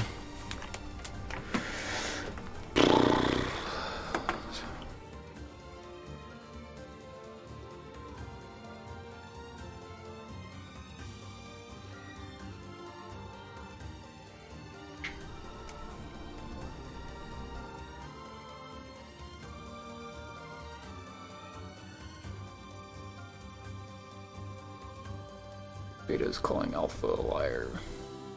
Two statues.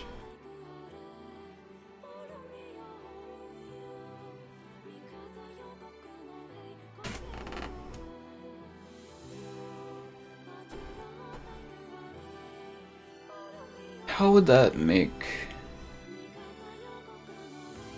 That makes alpha and beta liars.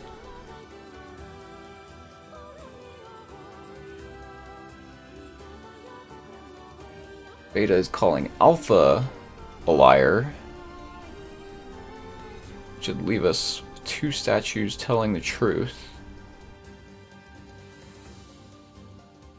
Oh my gosh, my brain. I need to like program this. I need to like put it in code and then I'd understand it. That's why I'm a developer. I can like experiment with things. I don't have to like put it in my brain and like store it there. My brain doesn't have to store anything when I'm coding.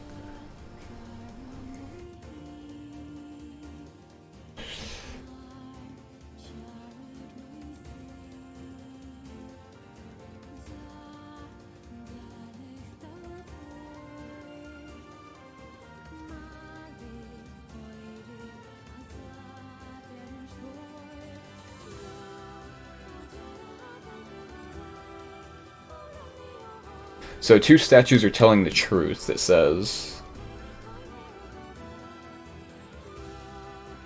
How is there 2 statues telling the truth? That doesn't make sense. I guess it's saying...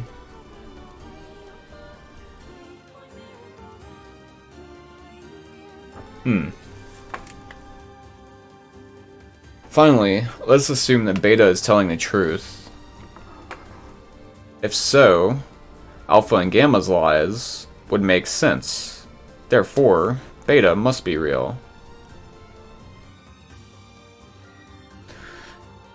Desperately want to understand this, but it's just not happening.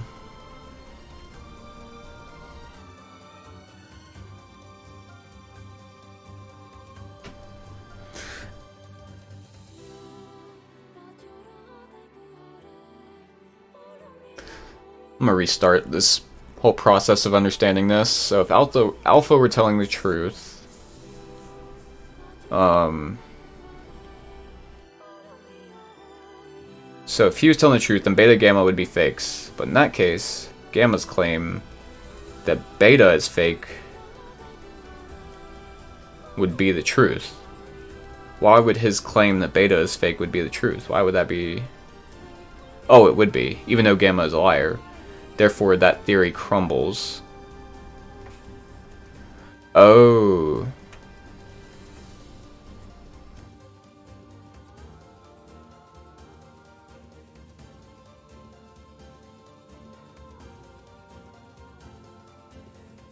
Oh.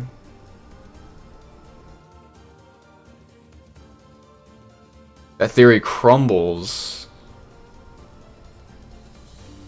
Wait. I guess it crumbles because he can't be a liar? I guess? Like, why would the theory crumble unless you're assuming that they're a liar?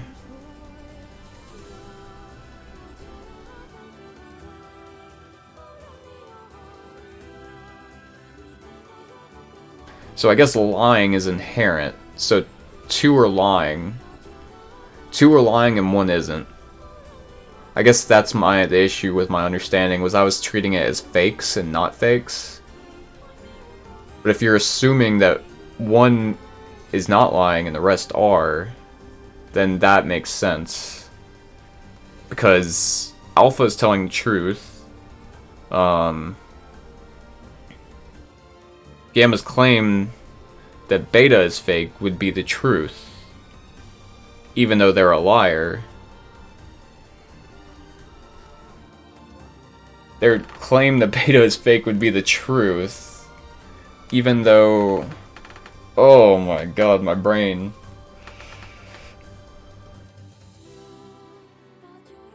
I thought I was starting to understand it, and then I lost it.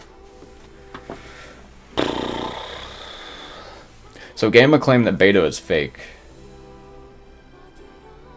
But they're lying. So it can't be truth. So that's why the theory crumbles, I think, because it's truth and not truth at the same time. That's the way I understand it, or maybe there's no way to distinguish between the two. That's why the theory crumbles, I think. So, let's go to the next one. Let's presume that Gamma spoke the truth. That makes Alpha and Beta liars. In this situation, however, Beta is calling Alpha a liar. So Beta is calling Alpha a liar, which would leave us with two statues telling the truth. Okay, so there's two statues telling truth. If you presume that Gamma spoke the truth.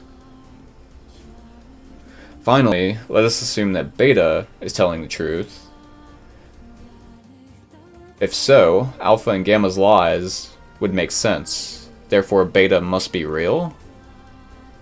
Wait, I don't understand that part.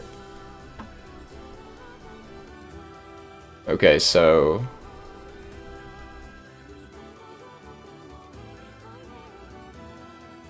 So if we assume that Beta is telling the truth, then that means that Alpha is fake and not real and is lying. That would mean that Gamma is lying about Beta, so that means Beta is real.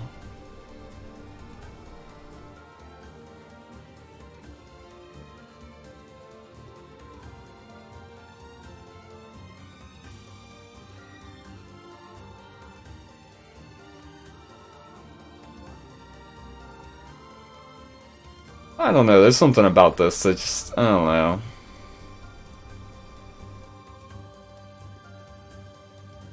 It makes sense, but at the same time, I don't know. I don't think you can, like, determine truth just from this. Like, there's still a lot of uncertainty there.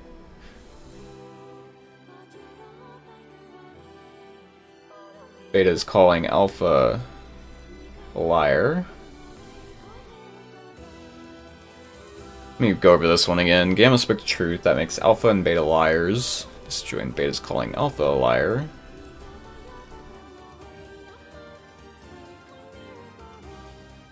Which would leave us with two statues telling the truth. How would that leave you with two statues telling the truth? So Gamma said the truth.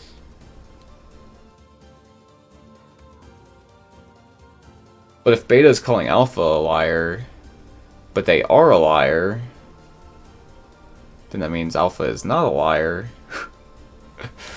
Oh my gosh. Okay, I've had enough of that. As Weiss finished his explanation, Alpha and Gamma crumbled soundlessly into dust, while Beta sprang to life once more.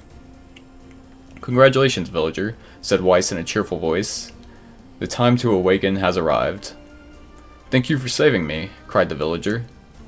He dropped to his knees and bowed his head as low as it could go before an uncomfortable shmoji pulled to his feet. "Why did you have a dream like this?" asked Weiss. "Have you been to this city before?" The villager slowly looked around at the bizarre objects and sculptures that dotted the landscape, then shook his head. I don't think so. I mean, it's impossible, right? There's no way I could have ever been to a place like this. But at the same time, I feel like I've seen it before." "Deja vu," muttered Shmoji. "Just like the mayor." The vague sense of unease that struck Shmoji during the mayor's dream spread once more through his mind.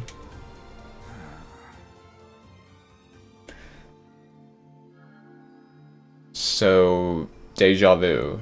What's so special about deja vu? That was rough. I am positive I have seen that place before. Okay, that's enough. Don't need you getting all weird on me too. Okay, there. Now all the villagers can wake up, right? Yes, if the mayor's assumption was correct. I think I have had enough wordplay to last a lifetime. Thank you very much. Me too. You're telling me. Anyway, let's go see the mayor. I thought I was a goner there.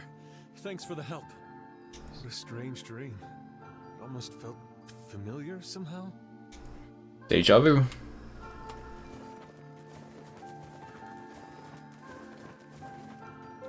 Oh, how wonderful. Thank you so much. Here, I have something for you. Ooh, got a one-handed sword called Faith. Wow, this looks valuable. I can really have it? Of course. It's apparently a weapon of some renown, but we have little use for it. Well, we appreciate it. Thank you again for everything. Wow. I simply cannot bear another of these infernal conversations. Let us save it for another time. Damn. Of course I'm gonna talk again. Oh no, it's a dream talk. I didn't want to do a dream talk. Well, I guess here we go. Ah, hello again. You know, I've been trying to figure out a way to thank you for saving me, and I think I've got it. We're going to put up a statue of you. It'll be 10 feet high and made of pure gold. Oh, and I know you don't own a horse, but I think we'll put you on one anyway. Horses just make people look more heroic, you know? How's that? You don't want a statue? Oh, I thought you'd really enjoy it. Regardless, thanks to your tireless efforts, our village is at peace once more. And at peas. Ah ha ha. That's a little agricultural joke right there. Anyway, I've been thinking about other things besides bad jokes and statues. I've also decided that we need to start holding the village festival again. We used to have it every year, but the last mayor thought it was old-fashioned or something, and he killed it. But, since I'm the mayor, I can start it up again. That's not abusing my power or anything, is it? What's that? You want to hear about the festival? Well, the official name is the Feast of the 3 Days. We call it that because everyone sits around a huge table and eats for 3 days straight. No sleeping allowed. Oh, and we hold it on the foggiest days of the year, so it's hard to tell what you're eating. Some of the dishes are delicious, but some are really rare, and well, there's some weird stuff in them. Let's leave it at that. Anyway, you'd be pretty surprised what you can eat when you haven't slept for a couple of days. Okay. I'll make sure that a room is prepared for you so you can be the guest of on... What? You can't come. You have to wash your hair? Oh, alright. Well, I guess that's understandable. What with the adventuring and all. Truthfully, I think this town needs more group bonding activities like that. It'll help us get to know each other. And also promote unity in times of crisis and so forth. Weiss coughed loudly. How much longer must we bear the insufferable flapping of this fool's gums? He whispered to Shmoji. Ah, let him talk. He just woke up. He probably has a lot he wants to say. Weiss sighed. This must be what Popola meant by bright and talkative. So was that a dream, or was that like... Were we dreaming there, or were we actually talking to him? I simply cannot bear another of... I guess that was all. Maybe I can come back and there'll be more. I'm very glad to be done with the Forest of Myth, not gonna lie.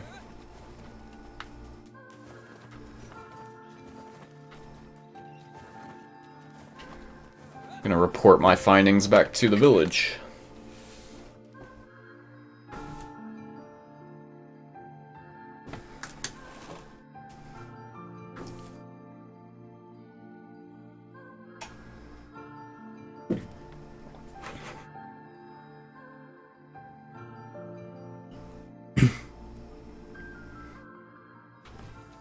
It's a boar. Boar. Get out of my way! I have to save Yona! Calm down. You cannot prevail if you are blinded with rage. Ooh. Unless you're a boar. Ah! Oh, I am sorry about that. Sorry, guy. Sorry, Shades, not today. Not today. Can I stop this? Oh no, wait, no, I want to stop. How do I stop? How do I stop? Guess that's one way to stop.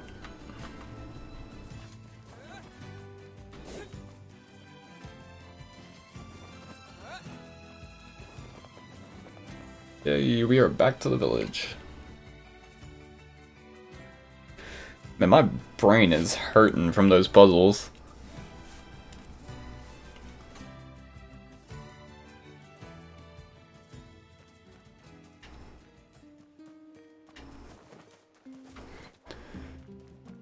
I know we had to talk to Popola after that and tell her what all happened. She wants to go to the Forest of Myth to talk to the mayor? Oh, it was because the mayor sent that weird message. Okay, so now we can kind of explain the death dream.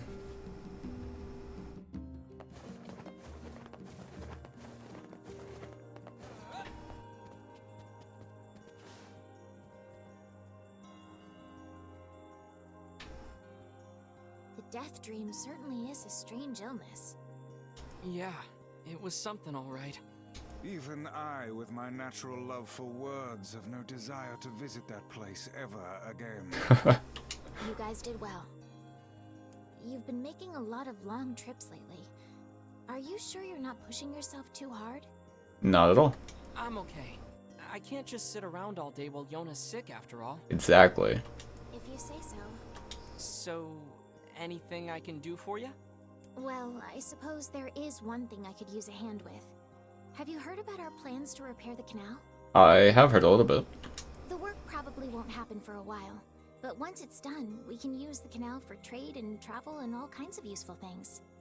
Unfortunately, however, we're a bit behind schedule at the moment. If you're willing to help out, I'd really appreciate it. For sure, for sure. No problem. What do you need? Great.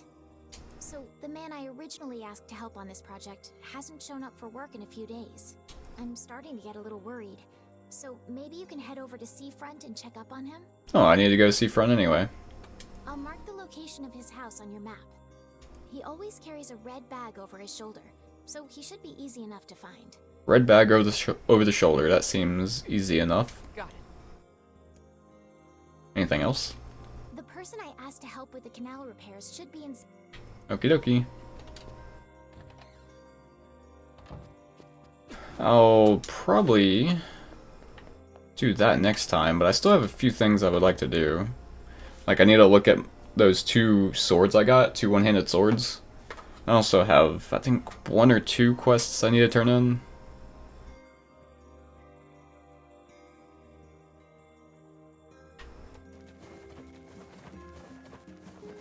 A canal, is it? Fascinating. If we had a ferry, we could put these days of endlessly running about behind us. Don't you just float everywhere anyway? Do you think I am borne aloft by the winds, lad? It takes stamina to maintain this height. Oh my gosh. Really? You could at least try to hide the utter dismay, you know. Utter dismay, you know. Finally, I can turn this quest in. We're all set with your delivery. Appreciate it. Hope everything went smooth. He can be a little weird to strangers, but he's a good guy at heart. Anyway, I've got a little something for you. Hey. Sweet. Does this guy got a quest now? Be careful if you head north. Nope. This guy got another quest? When you're knocked away, you can defend to recover quick. I already knew that. Let's see.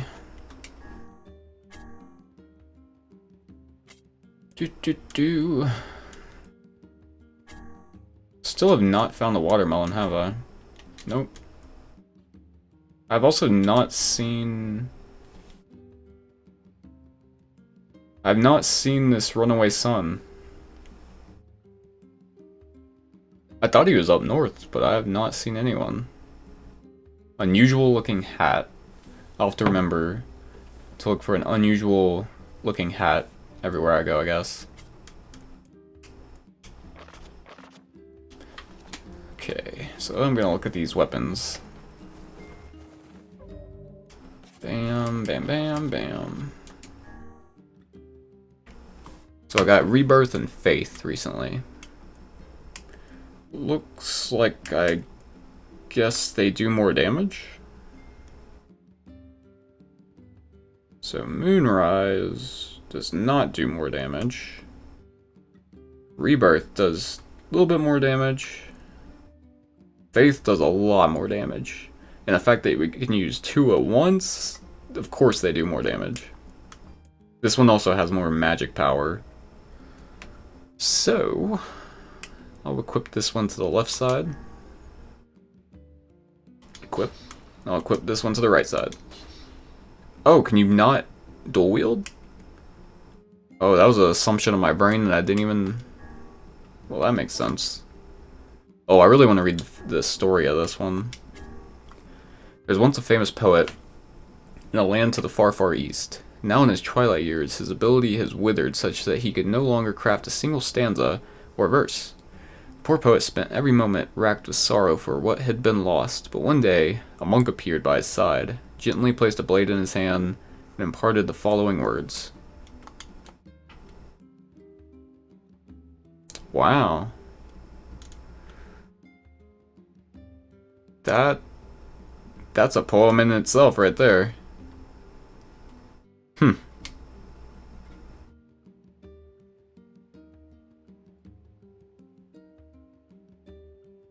I like that. That's a good one.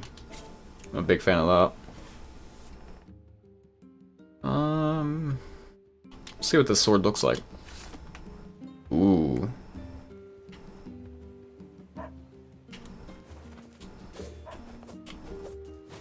Nice.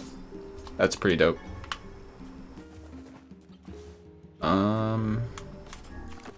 Just double check. Yep, this is definitely the best sword I have, so cool. I guess I should probably add an... Oh, I forgot about this. Oh, yeah. I also want to look at these. I think I would like to use, instead of using Dark Blast here, I'd like to use Dark Execution. Well, yeah. I think that'd probably be the most useful one to go for. Can I change these? Oh my god, I didn't even know I could change those. I don't know if I want to get rid of defending and evading though.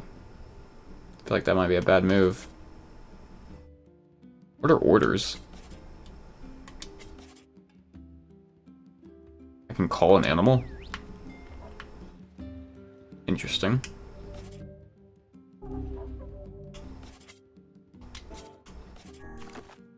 Okay, here's the words. I should probably add something.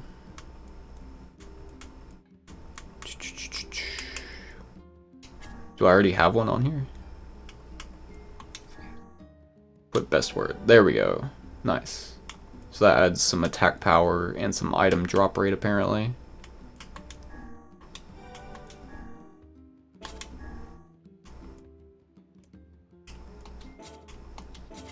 That works for me.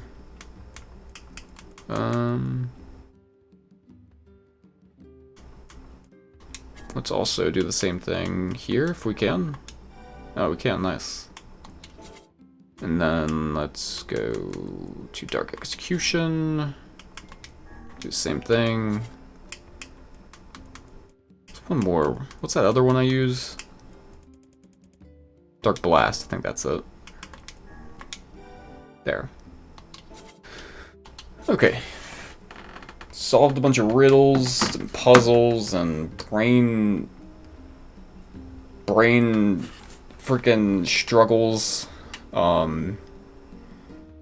Did some technical stuff with my swords and magic abilities. I think that was a good stream. I'm gonna peace out now. So, later.